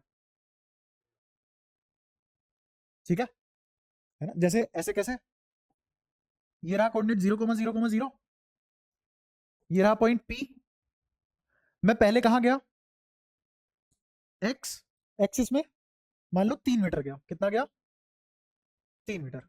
फिर मैं कहां गया? वाई एक्सिस में, मान लो यहां गया मैं 4 मीटर।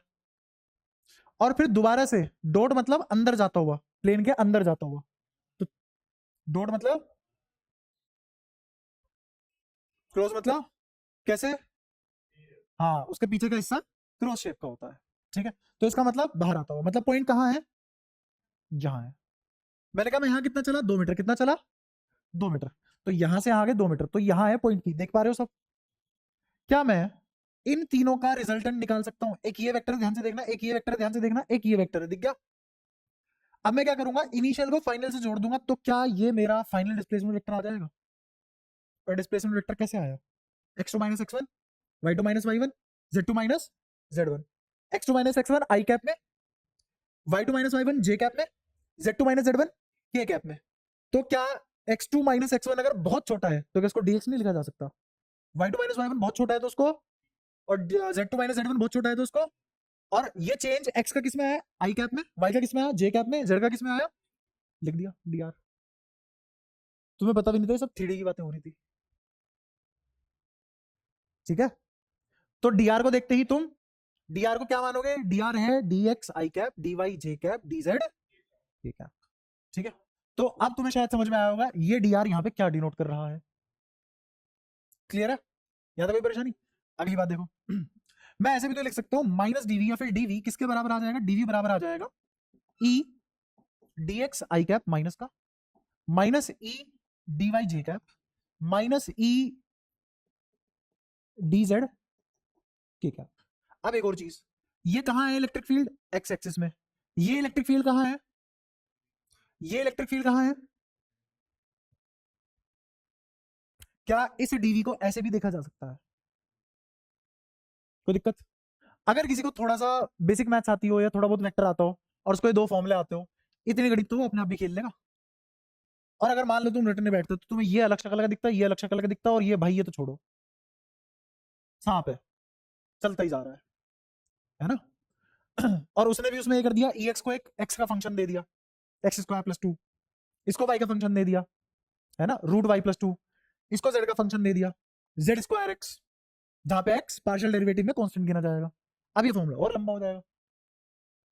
तो चीजें समझ में आना बहुत जरूरी है, समझ में आती है तो कुछ भी हो जाता है, फिर तुम्हारी बुद्धि भी चलने लग जाती है। अच्छा, तो ये हम इस तरीके से इन फॉर्मूले को खोल सकते हैं, इस तरीके से इन फॉर्मूले को खोल सकते हैं।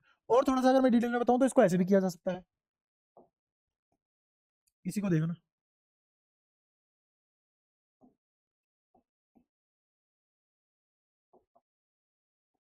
क्या मैं ऐसा भी लिख सकता हूं इसको? V X V Y V Z, क्योंकि ये स्केलर, इसमें I cap J cap K cap नहीं आएंगे, कोई दिक्कत? और इसमें भी क्या है? इसका चेंज क्या है? इसका चेंज। अब इसका मतलब समझना, ये जो एक्स एक्सिस का पोटेंशियल है ये सिर्फ एक्स एक्सिस के इलेक्ट्रिक फील्ड को घटा सकता है। वाई में जो पोटेंशियल है वो सिर्फ, जेड में जो पोटेंशियल है वो सिर्फ, ठीक है? बट ऐसा कुछ भी होता नहीं है, क्योंकि पोटेंशियल स्केलर है, स्केलर है, तो तुम्हारे पास ऑप्शन नहीं है पोटेंशियल के साथ ये सब करने का। पोटेंशियल थोड़ी ना एक्स वाई जेड होगी, पोटेंशियल तो किसी एक पॉइंट पे होगी किसी स्पेस में, ठीक है। तो तुम्हें यहां से ये भी पता लग रहा होगा पोटेंशियल दूरी का कोई फैक्टर नहीं है ना। जैसे थोड़ा सा और अच्छे से समझाता हूं।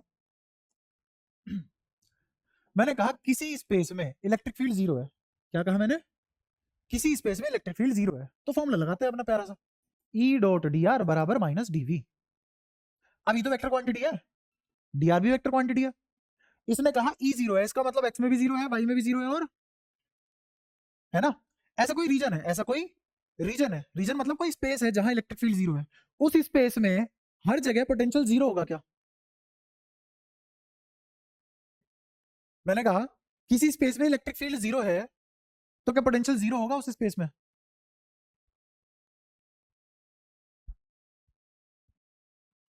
अगर तुम्हारे जरा सा भी आईक्यू होता ना, मैं बहुत बढ़िया बढ़िया और बातें करता। दोबारा बता रहा हूं, या क्वेश्चन पूछ रहा हूं। मैंने कहा किसी स्पेस में ई जीरो है, ऐसे मान लो ये कोई स्पेस है, इसमें इलेक्ट्रिक फील्ड जीरो है इस स्पेस में, और ये 2D स्पेस नहीं है, कैसा स्पेस है, 3D स्पेस है, 3D स्पेस। इसमें मैंने कहा इलेक्ट्रिक फील्ड जीरो है, हर जगह इलेक्ट्रिक फील्ड, तो क्या पोटेंशियल जीरो होगी। ठीक है, तुमने हाँ बोला है। अभी मैं एक और सवाल पूछूंगा, उसका जवाब देना। मेरा ई और वी में कोई रिलेशन है, क्या ई वी से रिलेटेड है। अभी तो ये पढ़ रहे हैं आप, ई और वी तो पढ़ रहे हैं सब।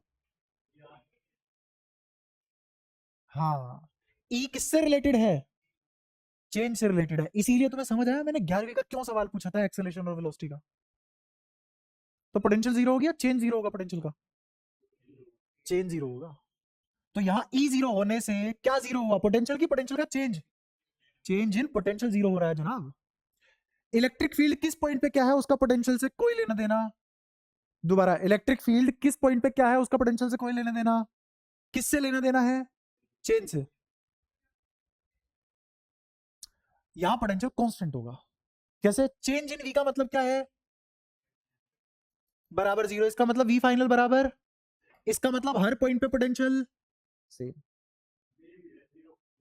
जीरो भी तो एक कांस्टेंट ही है। तो मैं क्यों एक ऐसा आंसर करूं जो मे और मे नोट भी हो सकता है, मैं क्यों ना ऐसा आंसर करूं जो पक्का है। तो अगेन, इलेक्ट्रिक फील्ड जीरो होने से पोटेंशियल जीरो जरूरी नहीं है हो जाए, बट एक बात पक्की है, अगर इलेक्ट्रिक फील्ड जीरो है तो वहां पोटेंशियल चेंज नहीं होगा, पोटेंशियल कांस्टेंट हो जाएगा। तो इसका मतलब क्या बन चुका है, मेरा वी कांस्टेंट बन चुका है। तो ई जीरो होने का मतलब वी कांस्टेंट है, ना कि जीरो। और ये कांस्टेंट जीरो और नॉन जीरो दोनों हो सकता है। फिर से टाइम लो और समझो चीजों को।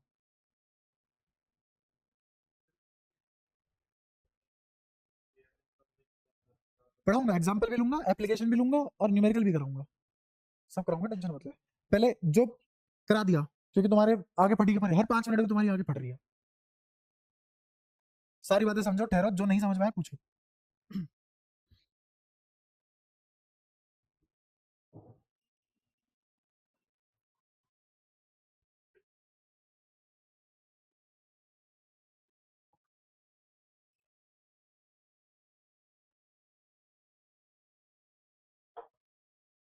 सबको आ गया।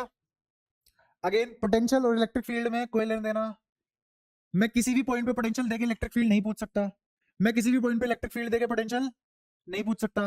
मैं क्या कर सकता हूँ, चेंज इन पोटेंशियल देके इलेक्ट्रिक फील्ड पूछ सकता हूँ, इलेक्ट्रिक फील्ड देके चेंज इन पोटेंशियल पूछ सकता हूँ, इतना तो मैं कर सकता हूँ, है ना। अगर मुझे डी आर पता हो, क्या पता हो, डी आर पता हो। जैसे वहां पे मुझे क्या पता होना चाहिए था, डी टी, एक्सेलरेशन और वेलोसिटी के केस में क्या पता होना चाहिए था, डी टी, है ना। तो ऐसे ही यहाँ पे अगर मेरा इलेक्ट्रिक फील्ड जीरो हो चुका है, तो इसका मतलब चेंज इन पोटेंशियल जीरो हुआ है, पोटेंशियल नहीं। क्योंकि फॉर्मूला भी क्या कहता है कि अगर ये जीरो, तो जीरो बराबर क्या आया, माइनस डीवी, तो डीवी किसके बराबर आया, जीरो। वी जीरो नहीं है, कौन जीरो है, डीवी जीरो है। तो डीवी जीरो होने का मतलब क्या हो गया, वी। तो इस स्पेस में आग बंद करके कोई भी पॉइंट ले लो, मुझे नहीं पता उसमें पोटेंशियल क्या है, बट वो वही है जो पिछले पॉइंट पे थी, वही है जो दूसरे पॉइंट पे होगी। हर पॉइंट पे पोटेंशियल सेम होगी, कितनी होगी वो नहीं पता। हाँ,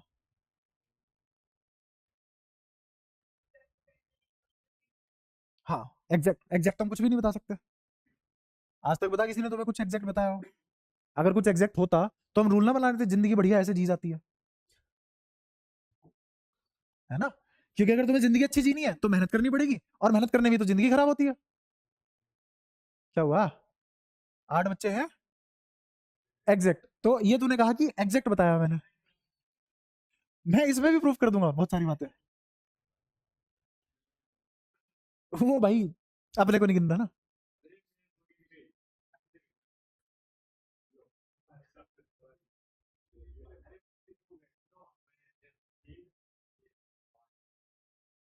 इसने क्या करा, 8 जने गिन लिए, कह रहा कि अगर मैं और हो जाता तो पूरा कंजक का हिसाब हो जाता।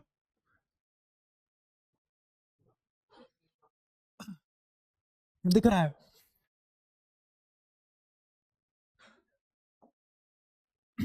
तो यहां तक सारी बातें फिर से क्लियर होगी तुम्हारी? पक्का? अब जैसे एक सवाल देता हूँ तुम्हें, एक क्वेश्चन करते हैं बढ़िया सा।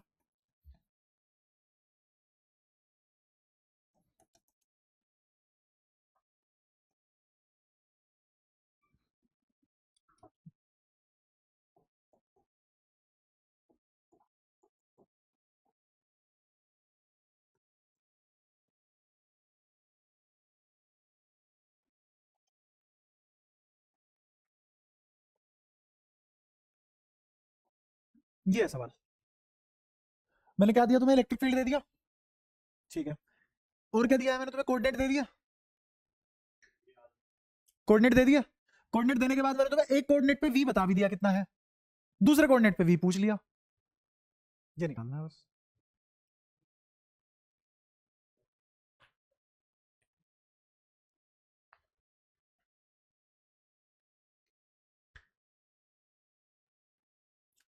देखो कराता हूँ।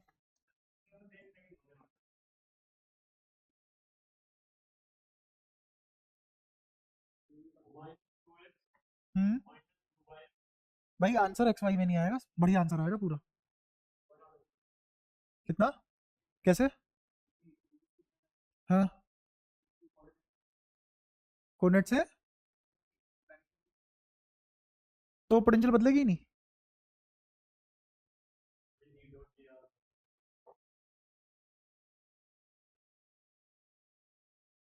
आंसर सही है तेरा, तरीका बहुत गलत है।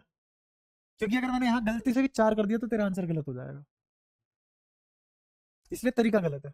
बट तुक्के से आंसर सही आ गया, क्योंकि मैं इस सवाल के थ्रू भी कुछ कॉन्सेप्ट सिखाना चाह रहा हूँ। ऐसे नहीं है सवाल प्रैक्टिस के लिए दिया है, इसके पीछे भी एक इंटेंशन है। वो इंटेंशन खोलता हूँ धीरे धीरे, समझना। फॉर्मूला लगाया, ई डॉट डी आर बराबर माइनस डी वी। मुझे आदत है इसको कैसे देखने की, D x I cap, D Y J cap, D Z के कैप। अच्छा, एक्स एक्सिस में इलेक्ट्रिक फील्ड कितना है? X I cap. Y axis में इलेक्ट्रिक फील्ड कितना है? वाई जे कैप। डॉट प्रोडक्ट में आई डॉट आई जिंदा बचेगा, जे डॉट जे जिंदा बचेगा, बस, और बाकी सारे मर जाएंगे। अब मैं डॉट प्रोडक्ट नहीं सिखाने बैठूंगा, देखो मर चुका मैं कह के, है ना? तो इसका डॉट प्रोडक्ट निकालते कितना आ जाएगा? एक्स डी एक्स, क्या आ गया? X d x. I cap आएगा क्या? नहीं, क्योंकि आई डॉट आई 1 होता है। अच्छा, फिर क्या आ जाएगा? Minus Y D Y. यही किसके बराबर है? Minus D V. यहां तक सब पहुंच गए साथ साथ मेरे? पक्की बात है? ठीक है। अब सुनना ध्यान से, एक्स एक्सिस में मैं कहां से कहां गया? 1 से, तो लिमिट क्या लगेगी यहाँ? -1 से 1 या 1 से -1? 1 से -1 प्लस के 1 से। ये इंटीग्रेट क्यों किया? क्योंकि dx के लिए इलेक्ट्रिक फील्ड कितना है? x, तो टोटल x एक्सिस में इलेक्ट्रिक फील्ड कितना होगा? इंटीग्रेशन करके तो निकालेंगे। और कहां से कहां तक करेंगे इंटीग्रेशन? 1 से, क्यों? क्योंकि मैं गया कहां से कहां हूं, x एक्सिस में कहां से कहां गया? 1 से -1 गया x एक्सिस में, ठीक है। अच्छा, फिर y एक्सिस में कहां से कहां तक गया? -1 से 1 तक। अच्छा, पोटेंशियल, पोटेंशियल इस वाले कोऑर्डिनेट पे क्या थी? 1 वोल्ट। और इस वाले कोऑर्डिनेट पे क्या मान लेता हूं? मान लो वी नोट, क्या मान लिया? तो कहां से कहां तक इंटीग्रेट करूं? 1 से, क्या आती दिख रही है वी नोट की अब वैल्यू? ऐसे निकलेगा ये सवाल। अब निकालते हैं इसकी वैल्यू, आओ। एक्स का integration X square by 2, limit कहां से कहां तक? 1 से, प्लस वाई का इंटीग्रेशन, प्लस नहीं माइनस, वाई का integration Y square by 2, limit कहां से कहां तक? -1 से 1 तक। अच्छा इसी को सोल्व कर रहा हूं, अभी ये नहीं लिख रहा आरएचएस, है ना। आरएचएस में तो क्या है, डीवी का इंटीग्रेशन क्या होता है, वी, है ना। ये कर रहा हूं सोल्व। एक्स स्क्वायर है ये, upper limit minus lower limit करते हैं। तो अपर लिमिट क्या है यहाँ पे, -1, -1 का स्क्वायर, तो क्या है आंसर 1/2। ठीक है, ऐसे ही अब 1 रखूंगा, तो एक्स की जगह 1 रखूंगा तो क्या आएगा 1/2, 1/2 माइनस 1/2 इज, फिर इधर आ जाओ, वाई स्क्वायर की जगह क्या रखूंगा पहले, तो आंसर कितना है 1/2। फिर वाई स्क्वायर की जगह, वाई की जगह क्या रखूंगा -1, -1 का square by 2 is 1/2, again 1/2 minus 1/2 still 0, और यहां क्या लगा हुआ है -0 - 0 इज, ये तो एलएचएस सोल्व, एलएचएस सुलझा लिया हमने। ये कहां पढ़ाया मैंने, अगेन बीज गणित बेसिक मैथ्स, वहां पढ़ा है ये सब कैसे करते हैं। ठीक है फिर इधर क्या आ जाएगा, डीवी का इंटीग्रेशन वी, और बिल्कुल शाबाश, और बाहर माइनस है, तो upper limit minus lower limit कितना आ गया, v0 -1, तो कितना आ गया 1 माइनस v0, और आरएचएस कितना है 0, तो क्या मेरा 1 माइनस v0 किसके बराबर आ गया, तो v0 कितना आ गया, इसका मतलब इस पॉइंट पे भी पोटेंशियल कितनी आ गई। तुम्हें ऐसे नहीं लग रहा कि ये साला कांस्टेंट कुछ कह रहा है,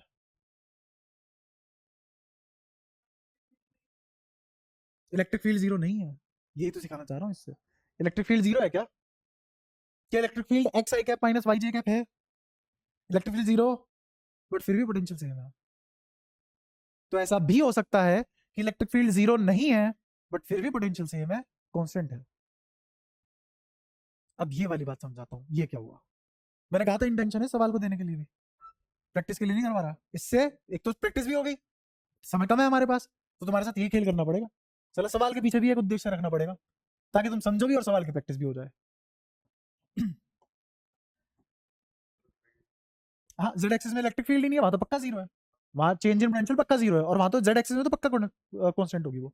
आओ समझो मैंने क्या कहा, मैंने कहा ये इलेक्ट्रिक फील्ड है, जिंदा है, इलेक्ट्रिक फील्ड है और जिंदा है, जिंदा मतलब 0 नहीं है, समझते रहना आप। ये चार्ज है Q, ठीक है, अगर मैं इसके अलोंग यहां जाऊं, अगेन फॉर्मूला क्या था, ई डॉट डी आर, सुनते रहना, फॉर्मूला क्या था, ई डॉट डी आर। अगर मैं इलेक्ट्रिक फील्ड के अलोंग जाऊं तो पोटेंशियल घटेगी, पर मैंने बताया क्या करा, मैंने ये करा कि इस चार्ज को पकड़ा और घुमा के यहां रख दिया, इस चार्ज को पकड़ा और घुमा के यहां रख दिया, अब ये चार्ज यहां है, अब ये चार्ज यहां है, तुम बता सकते हो कितनी पोटेंशियल है यहां, अगर यहां पोटेंशियल 3 वोल्ट है, तो यहां बता सकते हो कितनी है, कैसे पता, हाँ, क्योंकि वो इलेक्ट्रिक फील्ड लाइन के अलोंग तो दौड़ा ही नहीं, वो क्या उसके परपेंडिकुलर दौड़ गया, डिस्प्लेसमेंट तो परपेंडिकुलर ही हुई है, ये डी आर डिस्टेंस है कि डिस्प्लेसमेंट है, डिस्प्लेसमेंट, और तुमने क्या किया है, तुमने तो डिस्टेंस ट्रेवल किया है, बट इस डिस्टेंस की डिस्प्लेसमेंट तो यही होगी, और वो क्या इस इलेक्ट्रिक फील्ड के परपेंडिकुलर है, तो इसका मतलब अगर इलेक्ट्रिक फील्ड के परपेंडिकुलर जाओगे तो पोटेंशियल में कोई बदलाव नहीं मिलेगा, आया समझ, अगर इलेक्ट्रिक फील्ड के परपेंडिकुलर जाओगे तो पोटेंशियल में कोई बदलाव नहीं आएगा। ठीक है, अब थोड़ा सा और अच्छे से बात करते हैं, इसको क्या लिख सकते हैं, E D R cos theta. अब मैं फिर से एक बात बोलूंगा, इलेक्ट्रिक फील्ड की डिस्प्लेसमेंट के अलोंग वाले कंपोनेंट के अलोंग ही पोटेंशियल घटती है, दोबारा समझाता हूं, इसको मैं क्या ऐसे लिख सकता हूं,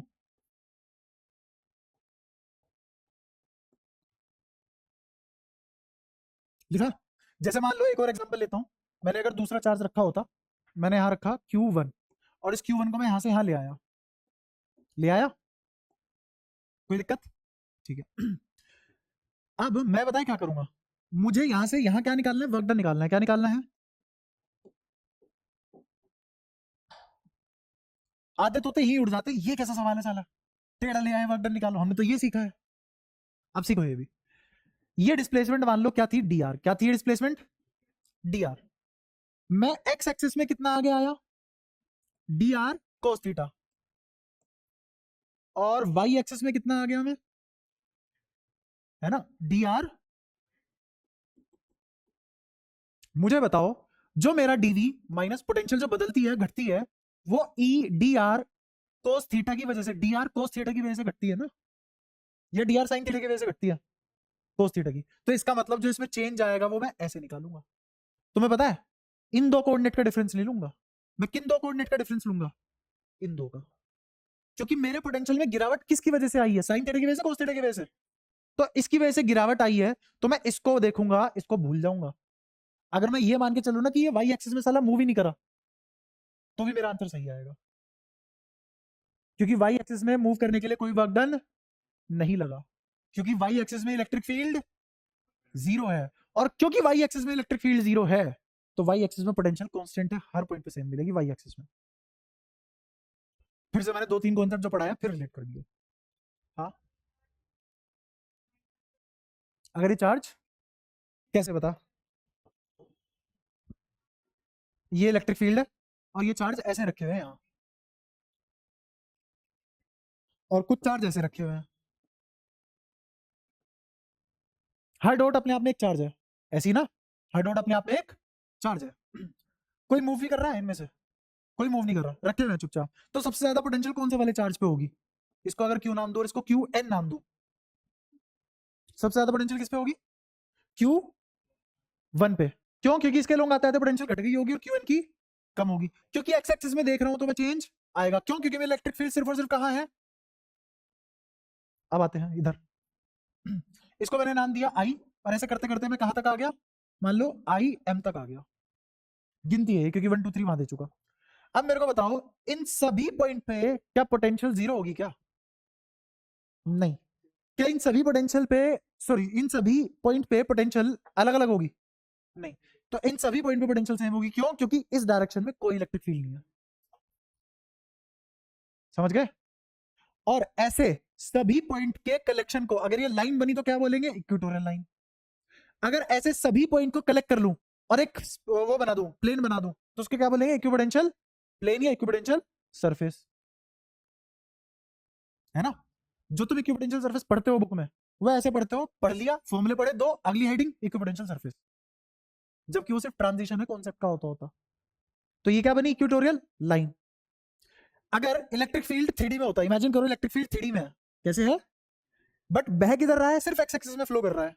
तो जेड एक्सिस और एक्स एक्सिस में electric field, sorry Z axis और वाई एक्सिस में इलेक्ट्रिक फील्ड जीरो, सिर्फ और सिर्फ कहा है इलेक्ट्रिक फील्ड, लेकिन किस स्पेस में है वो, 3D में। किस में है वो, 3D में। एक इलेक्ट्रिक फील्ड यहां से यहां जा रहा है एक्स एक्सिस में, तो वाई एक्सिस में कितना और जेड एक्सिस में कितना, क्लियर है बात, ठीक है। अब अगर मेरा चार्ज इस डायरेक्शन में मूव कर गया तो पोटेंशियल ड्रॉप आएगा, क्या आएगा। अब मैं पोटेंशियल घटने को क्या बोल रहा हूं, पोटेंशियल ड्रॉप, क्योंकि मुझे तीसरा चैप्टर भी पढ़ाना है, वहां यही भाषा यूज होगी, पोटेंशियल ड्रॉप। और वो भी तुम हेडिंग डाल के पढ़ लोगे, तुम्हें पता भी नहीं होगा कि सेकंड चैप्टर पहले क्यों आया। जब तुम तीसरे चैप्टर पे जाओगे तो मैं सारी बातें इस्तेमाल करूंगा। तो अगर इसी डायरेक्शन में चार्ज चला गया जिस डायरेक्शन में इलेक्ट्रिक फील्ड है, तो क्या आएगा, पोटेंशियल, और ऐसे जाने पे क्या आएगा, पोटेंशियल राइज। क्लियर है, बढ़ी ना पोटेंशियल, तो पोटेंशियल ड्रॉप और पोटेंशियल राइज। अगर मैंने चार्ज को यहां से यहां दौड़वा दिया तो कुछ नहीं हुआ, क्योंकि इस डायरेक्शन में इलेक्ट्रिक फील्ड है ही नहीं, इस डायरेक्शन में कोई इलेक्ट्रिक फील्ड नहीं है।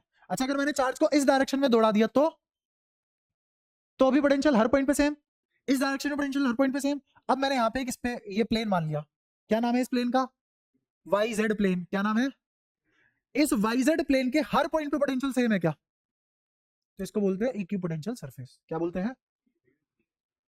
समझ आया, ठीक है। अब एक और बात करता हूं, मैंने कहा कि एक पॉइंट चार्ज है क्यू, एक पॉइंट चार्ज है क्यू। इस पॉइंट चार्ज के लिए क्या तुम उन सभी पॉइंट का कलेक्शन ढूंढ सकते हो जिन पे पोटेंशियल सेम हो, क्या तुम उन सभी पॉइंट का कलेक्शन ढूंढ सकते हो जो सेम पोटेंशियल पे है। मैं बहुत पास में ढूंढ सकता हूं, इससे 1 मिलीमीटर आगे आओ और एक शेल बना दो, क्या बना दो, शेल बना दो। अब इस शेल की वजह से, इस शेल पे, इस चार्ज और इस शेल में क्या होगा, यहां भी आर दूरी पे है, यहां भी आर दूरी पे, यहां भी आर दूरी पे, क्या हर जगह आर दूरी पे होगा। इस शेल पे जो भी पॉइंट होगा उसकी पोटेंशियल का के क्यू बाई आर लिखी जाएगी। तो इस शेल के हर पॉइंट पे पोटेंशियल कितनी, के क्यू बाई, तो हर पॉइंट पे पोटेंशियल सेम आ गई, तो इस चार्ज के लिए शेल इक्विपोटेंशियल सरफेस बन गई। और ऐसे कितने इक्विपोटेंशियल सरफेस होंगे, इनफाइनाइट। समझ आया? क्या हर इक्विपोटेंशियल सरफेस पे पोटेंशियल सेम होगी? नहीं, ये भी इक्विपोटेंशियल सरफेस है बट इसकी पोटेंशियल पहले वाले से अलग है। इस इक्विपोटेंशियल सरफेस पे एक पॉइंट लिया ए, एक पॉइंट लिया बी, एक पॉइंट लिया सी, इन तीनों पॉइंट पे पोटेंशियल, एक पॉइंट लिया डी, क्या इन तीनों पे जो पोटेंशियल है वही डी पे होगी? अलग होगी। बढ़ेगी घटेगी? घटेगी। अब प्रूफ करूं एक और चीज, करता हूं। इसकी इलेक्ट्रिक फील्ड लाइन कैसे बनाएंगे? क्या इस चार्ज से इलेक्ट्रिक फील्ड लाइन ऐसे बनती है? बनती है, दिखते रहना, बहुत सारे तरीके फिर से रिलेट करूंगा और 2-3 चीजों से एक्सप्लेन करूंगा हर चीज। यहां से भी इलेक्ट्रिक फील्ड लाइन ऐसे जाएगी, मान लो यहां पॉइंट था सी, तो सी से डी पे आई ना इलेक्ट्रिक फील्ड लाइन, और इलेक्ट्रिक फील्ड लाइन के अलोंग चलने से पोटेंशियल घटता है। दूसरा एक और देखो, यहां दूरी आर है, यहां दूरी R1 है, अगर मैं तुमसे बोलूं KQ/R और KQ/R1 में से कौन बड़ा कौन छोटा? पहले वाला बड़ा है, दूसरे वाला, तो लो फॉर्मूले से भी प्रूफ हो गया, घट रही है तो पोटेंशियल घटी। अब एक और बात प्रूफ करता हूं, करूं? ये पॉइंट है और ये स्फीयर है, इस स्फीयर पे टेंजेंट बनाओगे तो क्या तुम दूसरे पॉइंट को अप्रोच नहीं करोगे? करोगे। इलेक्ट्रिक फील्ड लाइन की डायरेक्शन क्या रेडियल है? रेडियल और टेंजेंशियल डायरेक्शन एक दूसरे के 90 डिग्री पे होती है। और अगर मैं टेंजेंशियल डायरेक्शन में जाऊं, ये कौन सी डायरेक्शन है? और ये, तो इलेक्ट्रिक फील्ड असलियत में कौन सी डायरेक्शन में है? और मैं कहां जाना चाह रहा हूं? टेंजेंशियल डायरेक्शन में जाऊंगा तो इससे अगला पॉइंट मिलेगा मेरे को, उस पॉइंट पे पोटेंशियल वही है जो इस पॉइंट पे थी, तो डी और ई पे पोटेंशियल सेम है। और अगर पोटेंशियल सेम है तो इसका मतलब यहां और यहां कोई इलेक्ट्रिक फील्ड नहीं होगा। हाँ, हाँ, इन दोनों के बीच में कोई इलेक्ट्रिक फील्ड नहीं होगा। अच्छा, फिर से मैं यहां एक और टेंजेंट बनाई, अब ये टेंजेंट क्या अगले पॉइंट को अप्रोच करवाएगी, और इस पॉइंट और इस पॉइंट के बीच में फिर से कोई पोटेंशियल डिफरेंस नहीं है, तो क्या इस डायरेक्शन में फिर से कोई इलेक्ट्रिक फील्ड नहीं आएगा? क्योंकि पोटेंशियल पोटेंशियल कांस्टेंट है और पोटेंशियल डिफरेंस जीरो है, हेंस इलेक्ट्रिक फील्ड भी। इसका मतलब टेंजेंशियल इलेक्ट्रिक फील्ड जीरो है, सरफेस के अलोंग कभी इलेक्ट्रिक फील्ड नहीं जाती, परपेंडिकुलर जाती है।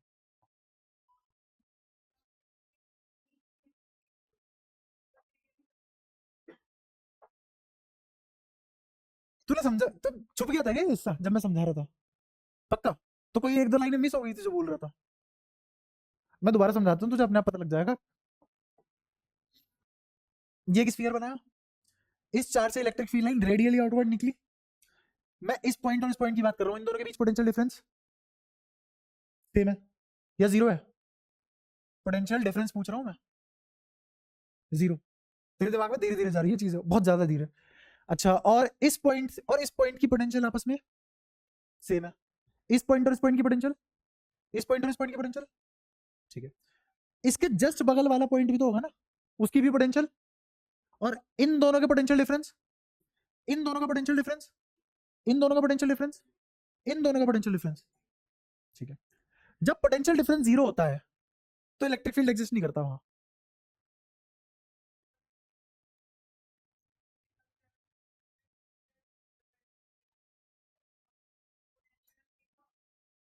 वो जो क्वेश्चन कराया था, वो जो क्वेश्चन कराया था उस पर भी आऊंगा। मैंने वहां ये दिखाया कि इलेक्ट्रिक फील्ड जीरो नहीं है बट पोटेंशियल सेम है, वही एक्सप्लेन कर रहा हूं तब से। मैं फाइनल जब बोल दूंगा ना एक लाइन तब कनेक्ट हो जाएगा, बट पहले ये तो समझो जो समझा रहा हूं, है ना?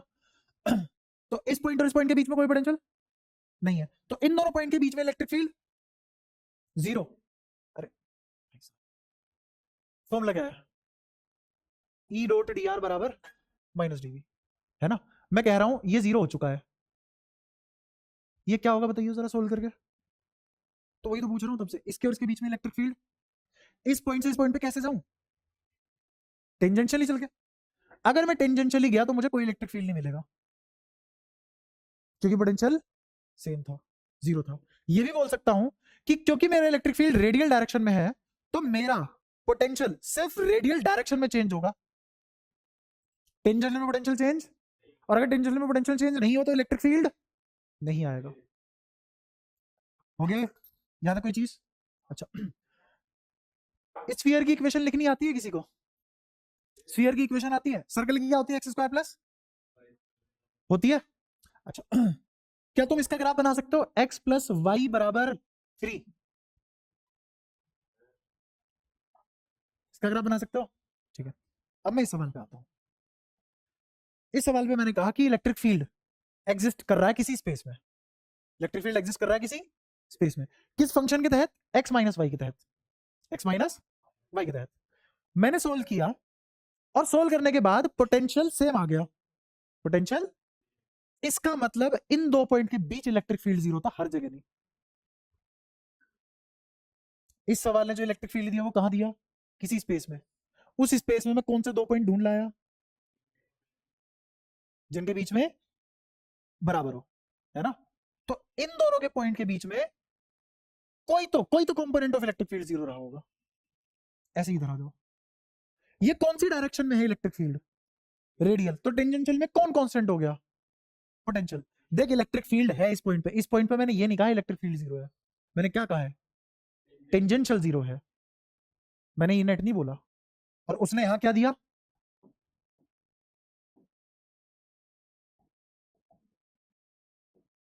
तो देख यहां पे भी E net zero, E net zero नहीं है, हाँ। बट अगर मैं टेंजेंशियल डायरेक्शन में जाऊंगा तो मुझे सेम पोटेंशियल मिलेगी, इसका मतलब मैंने दो ऐसे कोऑर्डिनेट ढूंढ लिए जिन पे पोटेंशियल सेम थी। और अगर मैं ऐसे सारे कोऑर्डिनेट ढूंढ गए, ऐसे सारे कोऑर्डिनेट ढूंढ के उनको जोड़ दूं, तो या तो कोई लाइन बनेगी, या कोई चद्दर टाइप सरफेस बनेगा, या कोई 3D टाइप कोई क्लोज बॉडी भी बन सकती है। उन सभी के कलेक्शन को क्या बोला जाएगा, इक्विपोटेंशियल सरफेस। क्या बोला जाएगा, मैं चाहता तो तुम्हें ऐसे भी पढ़ा सकता था, हेड ये दो फॉर्मूले लिखे, हेडिंग डाली इक्विपोटेंशियल सरफेस, डेफिनेशन लिखवाई कि the surfaces at which all the points are at same potential, आगे बढ़ जाते, मात्र 2 मिनट लगती, और अब तक हम पता नहीं क्या कर चुके होते। बट मैंने इस तरीके से तुम्हें इलेक्ट्रिक पोटेंशियल या इलेक्ट्रिक क्या था वो क्या पढ़ रहे थे हम, हाँ इक्विपोटेंशियल सरफेस, मैंने इस तरीके से इंट्रोड्यूस करवाया। क्यों, क्योंकि मेरा मोटिव क्या है, तुमसे क्वेश्चन हो, सवाल, तुमसे क्या पूछेगा मास्टर, या पेपर में क्या पूछा जाएगा, या कॉम्पिटेटिव एग्जाम या सीबीएसई क्या पूछेगा, क्वेश्चन पूछेगा। वो ये नहीं पूछेगा भाई साहब तुझे ये डेफिनेशन आती है, डेफिनेशन एक दो की पूछ लेगा, या पूरे पेपर में डेफिनेशन ही पूछता रहेगा। और क्वेश्चन कब होंगे, जब समझ होगी, तो समझ डेवलप करने में टाइम लगता है। नोट्स बनवाने हो तो मैं तो लिखता चला जाऊंगा, मेरी राइटिंग स्लो नहीं है, खराब हो सकती है, स्लो नहीं है। तो तुम्हारा एक चैप्टर एक दिन में निपट जाएगा, नोट्स भी तैयार हो जाएंगे, तुम रट भी लोगे, कुछ नई बात पूछ ली अटक जाओगे। अब जिस लेवल की बातें मैं कर रहा हूँ, जिस बढ़िया तरीके से मैं तुम्हें समझा रहा हूँ, तुम्हारे सामने हार्डली कोई टीचर ही बोल पाएगा जिस लेवल पे तुम जहां भी जा रहे हो, ठीक है। और अगेन किसके लिए प्रिपेयर करना होता है, worst, prepare for the worst, worst worst worst, ठीक है। हाँ, उसका एग्जांपल मैं अभी देता हूँ। मैंने जो अभी नीट का जो बैच बनाया था, क्रैश कोर्स जो भी हुआ था हमारा, उसमें 19 या 20 के आसपास लेक्चर लिए थे, हाँ वो वाला नीट का बैच था, वो नीट का मैंने उन्हें सब पढ़ाया, ये बोल के कि वर्स्ट के लिए प्रिपेयर करो। बहुत सारा बच्चा मेरे पास नहीं आया कि कुछ भी पढ़ा रहे हैं।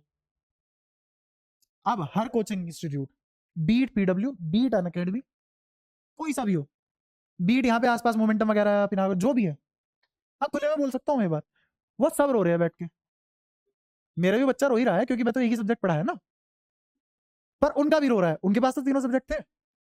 उन्होंने पूरे साल बच्चों को एक गोली पिलाई, फॉर्मुला बेस्ड क्वेश्चन आता है नीट में, फॉर्मुला बेस्ड क्वेश्चन आता है नीट में, फॉर्मुला बेस्ड क्वेश्चन आता है, और ऐसे करके अपना, क्योंकि समझाना बहुत आसान है। तुम खुद सोचो, अगर मैं तुम्हारे सामने लिख देता कि ये दो फॉर्मुले हैं, रट लो, और इक्विपोटेंशियल सरफेस होता है दो surfaces on which at every point potential is same, खत्म कहानी। तुम क्या सीखे और मेरी क्या मेहनत लगी। इस बार का बोर्ड का सेट 3 भी कुछ ऐसा था, नहीं हुआ, बच्चे रोते हुए आए, बढ़िया तैयारी करी थी, क्या मान के करी थी, बोर्ड का पेपर तो इजी आता है, इजी आता है, इजी आता है, आता है भाई, कर लो फिर, ले आओ इस पेपर में किसी के 97 भी आ रहे हो। बट फिर भी कुछ बच्चों के आएंगे पूरे में से पूरे, तो बच्चे नॉर्मल नहीं है, उन्होंने वर्ष के लिए प्रिपेयर किया है, उन्होंने इरोडो भी पूरी सोल्व करी है। पूरे में से पूरे मानने का मतलब है, तुमने अगर गलती से कुछ भी पूछ लिया होता ना मेरे से, तुमने सिलेबस से बाहर की चीज भी पूछ ली होती, साथ ही ठोक के मेरे को आती थी वो, इतना पढ़ रखा है मैंने, तो उसकी कोई लिमिट और सिलेबस नहीं होता फिर। और तुम तो फिर भी बहुत छोटी ये टुच्ची सी चीजें पढ़ रहे हो। तो जैसा इस बार नीट का पेपर उन्होंने बनाया, तो सबने मिलके हवा बना दिया, पेपर टफ बना दिया, भाई तैयारी करवा देते, ये गोली घोल के पिलाने की क्या जरूरत थी कि फॉर्मुला बेस्ड क्वेश्चन आता है, फॉर्मुला बेस्ड क्वेश्चन आता है। तो बच्चों के मन में ये दिखा दिया कि भाई साहब PYQ 10 बार कर लो, हो जाएगा। कर लो 10 बार, मैं कह रहा हूँ 20 बार करके चले जाते इस बार। तो कहीं भी पढ़ो, चाहे यहाँ पढ़ो ना पढ़ो, कल को तुम्हें समझ में भी आना बंद हो जाए, हो भी सकता है, क्योंकि मैं देख रहा हूँ तुम्हारी नजरों में, जिस दिन तेज चल गया उस दिन तुम्हें समझ नहीं आएगा, मैं बहुत धीरे चल रहा हूँ। तो कहीं भी जाओ कोशिश करना समझ के करो चीजें, रट के कुछ नहीं हो रहा। अगर अच्छे नंबर लाने हैं, पास तो तुम देखो 50 डेरिवेशन लिख दूंगा, 40 तो तुम्हारे उसमें भी आ जाएंगे, 70 में से 40 आ जाएंगे अगर तुम एक महीना लास्ट में प्रिपेयर अच्छे से कर लोगे। वो तो 70 में से 40 के लिए है ना। बढ़ जाए जैसे 40 से 50 आओगे, मेहनत बढ़ जाएगी। 50 से 60 में उतनी मेहनत लगेगी जितनी 40 के लिए भी नहीं लगी थी। सिर्फ 10 नंबर के लिए उतनी मेहनत लग रही है जितनी 50 के लिए भी नहीं लगी थी। फिर 60 से 70 की भी रेंज आएगी, उसको तोड़ देते, 60 से 65 की रेंज आएगी पहले। 60 से 65 में उतनी मेहनत लगेगी जितनी मेहनत तुम्हें 0 से 60 बनने में नहीं लगी। फिर एक आएगा 65 से लेके 69 तक, वहां तक जितनी मेहनत लगेगी उतनी मेहनत 0 से लेके 65 में नहीं लगी थी। और 69 से 70 नंबर जंप करने के लिए जो मेहनत लगेगी वो मेजरेबल नहीं है, लिटरली वो मेजरेबल नहीं है। उसका मतलब ये है, तू भाई जो पूछ सकता था तूने पूछ लिया ना, मेरे को आता है। तू वो भी पूछता है ना जो तेरे को नहीं आता, मेरे को आता है, इतना मैंने पढ़ लिया। ये वो मेहनत है पूरे में से पूरे लाने की। तो पूरे में से पूरे लाना, श्योरिटी लेना, मतलब कुछ नहीं छोड़ना, सब पढ़ना, और उस समझ के साथ पढ़ना कि अगर नया सवाल दुनिया में पहली बार बना है तो तुम्हारा IQ उतना डेवलप हो चुका है कि तुम उसको टैकल कर पाओ। तुम कोई रास्ता ढूंढ लो उसको करने का अपना खुद से, वही एक नया फॉर्मूला बना के पेल दो साले को। उतनी क्रंचिंग होनी चाहिए दिमाग के पास, ठीक है। तो अगर किसी को लग रहा हो ये तो बहुत दुखद चीजें चल रही है यार, हर बात पे हर तप्पे पे 10 बात समझनी पड़ रही है, ये साला 1-2 पॉइंट के बीच में 10 बातें कर रहा है। अगर तुम्हें ऐसा महसूस हो रहा है, तुम्हारे लिए चीजें ओवरफ्लो हो रही है, तो फिर थोड़ी मेहनत करो, है ना। क्योंकि मैं ऑनेस्टली बताऊं, जब कभी रिवीजन करोगे मेरे से, ये जो भी चैप्टर है 2-2.5 घंटे का है पूरा पूरा। और ये जो बातें मैंने आज करी है 10-15 मिनट की है बस। तुम पहली बार सुन रहे हो, पहली बार पढ़ रहे हो इस तरीके से, इसलिए दिक्कत आ सकती है। इसलिए ऐसे नहीं मानना कि यार हम तो उजड़ गए, ये ऐसा लोग 12वीं पता नहीं क्या, 11वीं में तो हम ऐसे पढ़े 4-5 क्वेश्चन करे हो गया। हाँ, डेढ़, और कितनी ज्यादा चीजें हुई थी उसमें पहले वाली से, है ना। क्योंकि तुम पहली बार कर रहे हो इसलिए तुम इसलिए हो, और ये वेरीफाइड है, मैं करता हूँ तुम्हें वेरीफाई, क्योंकि पहली बार कर रहे हो। लेकिन इसका मतलब ये नहीं पूरे साल ऐसे चलो भाई साहब, बहुत दिक्कत हो जाएगी। मेरा कुछ नहीं है, मैं तो भाग जाऊंगा कहीं और, ढूंढते रहना। इंसान को गायब होने में टाइम थोड़ा लगता है ना। तो मेहनत करते रहो। क्या पाकिस्तान? नहीं भाई, गायब होने का मतलब पाकिस्तानी होता है। आधे में ये होती है मैनिपुलेशन, मतलब इतनी चला दी ये वाली खबर पाकिस्तान वाली कि हर इंसान के दिमाग में, बच्चा हो बड़ा हो, पाकिस्तान है। साइंस नहीं है, पाकिस्तान है। वहां पे बंदे क्यों ढूंढने, क्यों नहीं जाएंगे भाई ढूंढने। तुम ये बताओ, कोई भी अगर पाकिस्तान की एजेंसी ढूंढते हो, कहाँ ढूंढते हो? पाकिस्तान में ढूंढोगे या अपने घर में ढूंढोगे? ये सही है, मतलब बॉर्डर ये रहा तो कोई कुछ भी करके चला गया उधर, तुम कुछ नहीं करोगे उसका? ऐसे नहीं होता भाई।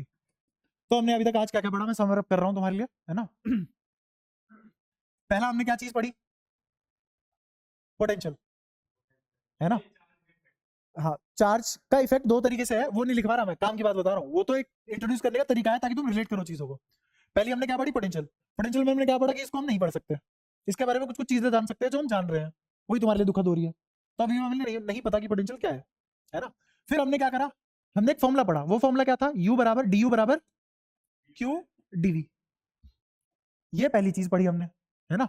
इसकी भी मैंने फिजिकल सिग्निफिकेंस बताई कि ये मुझे बताएगा कितना वर्क डन करना है एक जगह से दूसरी जगह जाने पे, है ना।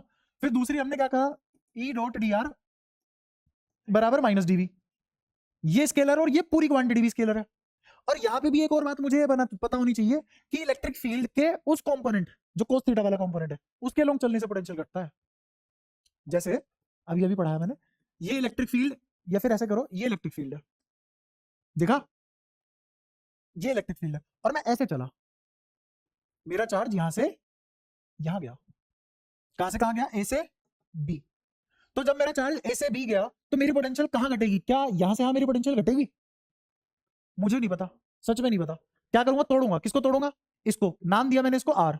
तो आर के 2 कंपोनेंट बनेंगे, एक कंपोनेंट आर का कहां बनेगा? यहां, वो क्या होगा? R cos theta. और एक कंपोनेंट कहां बनेगा? यहां, वो क्या होगा? आर इस डायरेक्शन में चेंज इन पोटेंशियल जीरो होगा, v कांस्टेंट होगा क्योंकि इलेक्ट्रिक फील्ड के परपेंडिकुलर आ चुका है।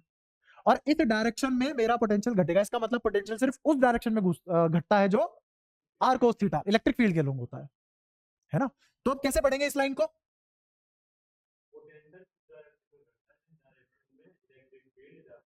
हाँ, जिस डायरेक्शन में चार्ज, अगर चार्ज इलेक्ट्रिक फील्ड के डायरेक्शन में गया तो ही पोटेंशियल घटेगा, ऐसे याद कर लो। अगर मेरा चार्ज इलेक्ट्रिक फील्ड के डायरेक्शन में गया तो ही पोटेंशियल घटेगा, वरना पोटेंशियल पे कोई फर्क नहीं पड़ेगा। 90 डिग्री पे तो जीरो ही है चेंज, और अगर किसी एंगल पे है तो तोड़ लोगे, किसमें? साइन थीटा और कोस थीटा में, तो एक पे जीरो आ जाएगा और एक तुम्हारे हाथ में आ जाएगा। क्लियर है? ये फॉर्मूला तैयार तुम्हारा, कोई दिक्कत? फिर हमने तीसरी चीज क्या इंट्रोड्यूस करी? Equipotential surface. ये क्या बोला है? Collection of all those point which have same potential and enveloping that shape is called equipotential surface. इतनी गंदी तुम्हें भाषा नहीं लिखनी। अब मैं तुम्हें सीबीएसई की डेफिनेशन लिखवा देता हूं, जो मैं शुरुआत में कर सकता था और ये चैप्टर आगे बढ़ा सकता था। पहली डेफिनेशन, सबसे पहले मैं लिख रहा हूं पोटेंशियल एनर्जी की डेफिनेशन। ये क्या है? सीबीएसई तुम्हारा, ये तुम्हें लिखना है एग्जाम में, जिसके नंबर मिलते हैं, जो स्कूल में भी लिखोगे जिसके नंबर मिलेंगे। पोटेंशियल एनर्जी समझाने की कोई बात नहीं है इसमें, पोटेंशियल एनर्जी पूछा है उसने। तो पोटेंशियल एनर्जी, अगर मैं किसी चार्ज को इंफिनिटी से किसी इलेक्ट्रिक फील्ड वाले रीजन में लेके आऊं, सुनते रहे ना, किसी चार्ज को इंफिनिटी से किसी इलेक्ट्रिक फील्ड के रीजन में लेके आऊं तो कितना वर्क डन करेगा इस? क्या ये सिर्फ इसी चैप्टर के लिए सीमित है? और जो हमने पढ़ा है वो पूरी फिजिक्स के लिए है, ठीक है? तो मैं तुम्हें सीबीएसई वाली पढ़ा रहा हूं, वो लिखना है तुम्हें। क्या लिखोगे? Work done to bring a test charge from infinity to the point in a region of electric field is potential energy। मुझे हिंदी में आती थी, इंग्लिश में लिख दी, बस इतना सही है, रटने की क्या बात है इसमें। क्या डेफिनेशन तैयार होगी? ठीक है, अगेन ये तुम्हें लिखने के लिए तैयार करे बस मैंने, इसमें कुछ नहीं होने वाला इस डेफिनेशन से, सवाल भी नहीं होंगे। फिर मैं लिख रहा हूं पोटेंशियल एनर्जी में चेंज, तो क्या लिख रहा हूं? Change in potential energy. इसकी डेफिनेशन क्या होगी? तुम इसके लिए क्या, कहां से लाए थे चार्ज को, और यहाँ पे क्या, कहां से कहां लाओगे? एक पॉइंट से दूसरे पॉइंट पे, और वो दोनों पॉइंट कहां होंगे? इलेक्ट्रिक फील्ड के अंदर। तो ये क्या लिखा जाएगा? Work done to bring a test charge from one point to another point in a region of electric field is called change in। अच्छा, अब मैं तुम्हें लिखवा रहा हूं किसकी?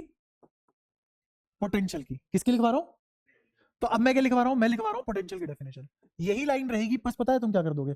Work done per unit charge. क्या कर दोगे? Per unit charge. अगर मुझे यहां पे चेंज इन पोटेंशियल की डेफिनेशन लिखनी है तो क्या कर दोगे? Work done per unit charge. ये किसकी डेफिनेशन हो गई येलो कलर में? पोटेंशियल है, सॉरी पोटेंशियल और चेंज इन पोटेंशियल की हो गया। ये है सीबीएसई, ये लिखना है तुम्हें सीबीएसई में एग्जैक्टली। तो मैंने चारों क्वांटिटी की सीबीएसई की डेफिनेशन लिखवा दी। ये डेफिनेशन में कितना टाइम लगा लिखने में? 2 मिनट, 5 मिनट अच्छे, है ना? तो 5 मिनट में तो हम बहुत आगे बढ़ जाते हैं करके, पर सोचो कितनी बातें छूट जाती और सवाल कैसे करते। तो ये मत आखना कि तुम स्लो चल रहे हो। हाँ स्लो चल रहे हो, मेरे हिसाब से स्लो चल रहे हो, बट जितनी बातें तुम पढ़ रहे हो उतना नॉर्मल आदमी नहीं पढ़ता सीबीएसई का, ठीक है? तो अगर ऐसे ही तुम पढ़ो और स्पीड भी बढ़ा लो तो नवंबर तक जैसा मैं तुम्हें तैयार कर दूंगा ना, तुमसे कोई टीचर भी नहीं बैठेगा तुम्हारे स्कूल में, बच्चा तो छोड़ो। जहां तक बताओ कोई दिक्कत? मैं चीजें कम कराना शुरू कर दूंगा अगर जैसे ही मुंह बाके चलते रहे धीरे धीरे। शुरू में तुम्हारा रिस्पॉन्स आया क्योंकि आसान चीज चल रही थी, फिर तुम्हारा रिस्पॉन्स घटता चला गया और फिर तुम्हारा दिमाग कहीं और चला गया, फिर रिस्पॉन्स जीरो ही हो गया एक टाइम पे। फिर ये बेचारा यही देता रहता है रिस्पॉन्स, ये इसीलिए पता है सूख गया बेचारा वो, अकेला रिस्पॉन्स समझो, उसका साथ दो।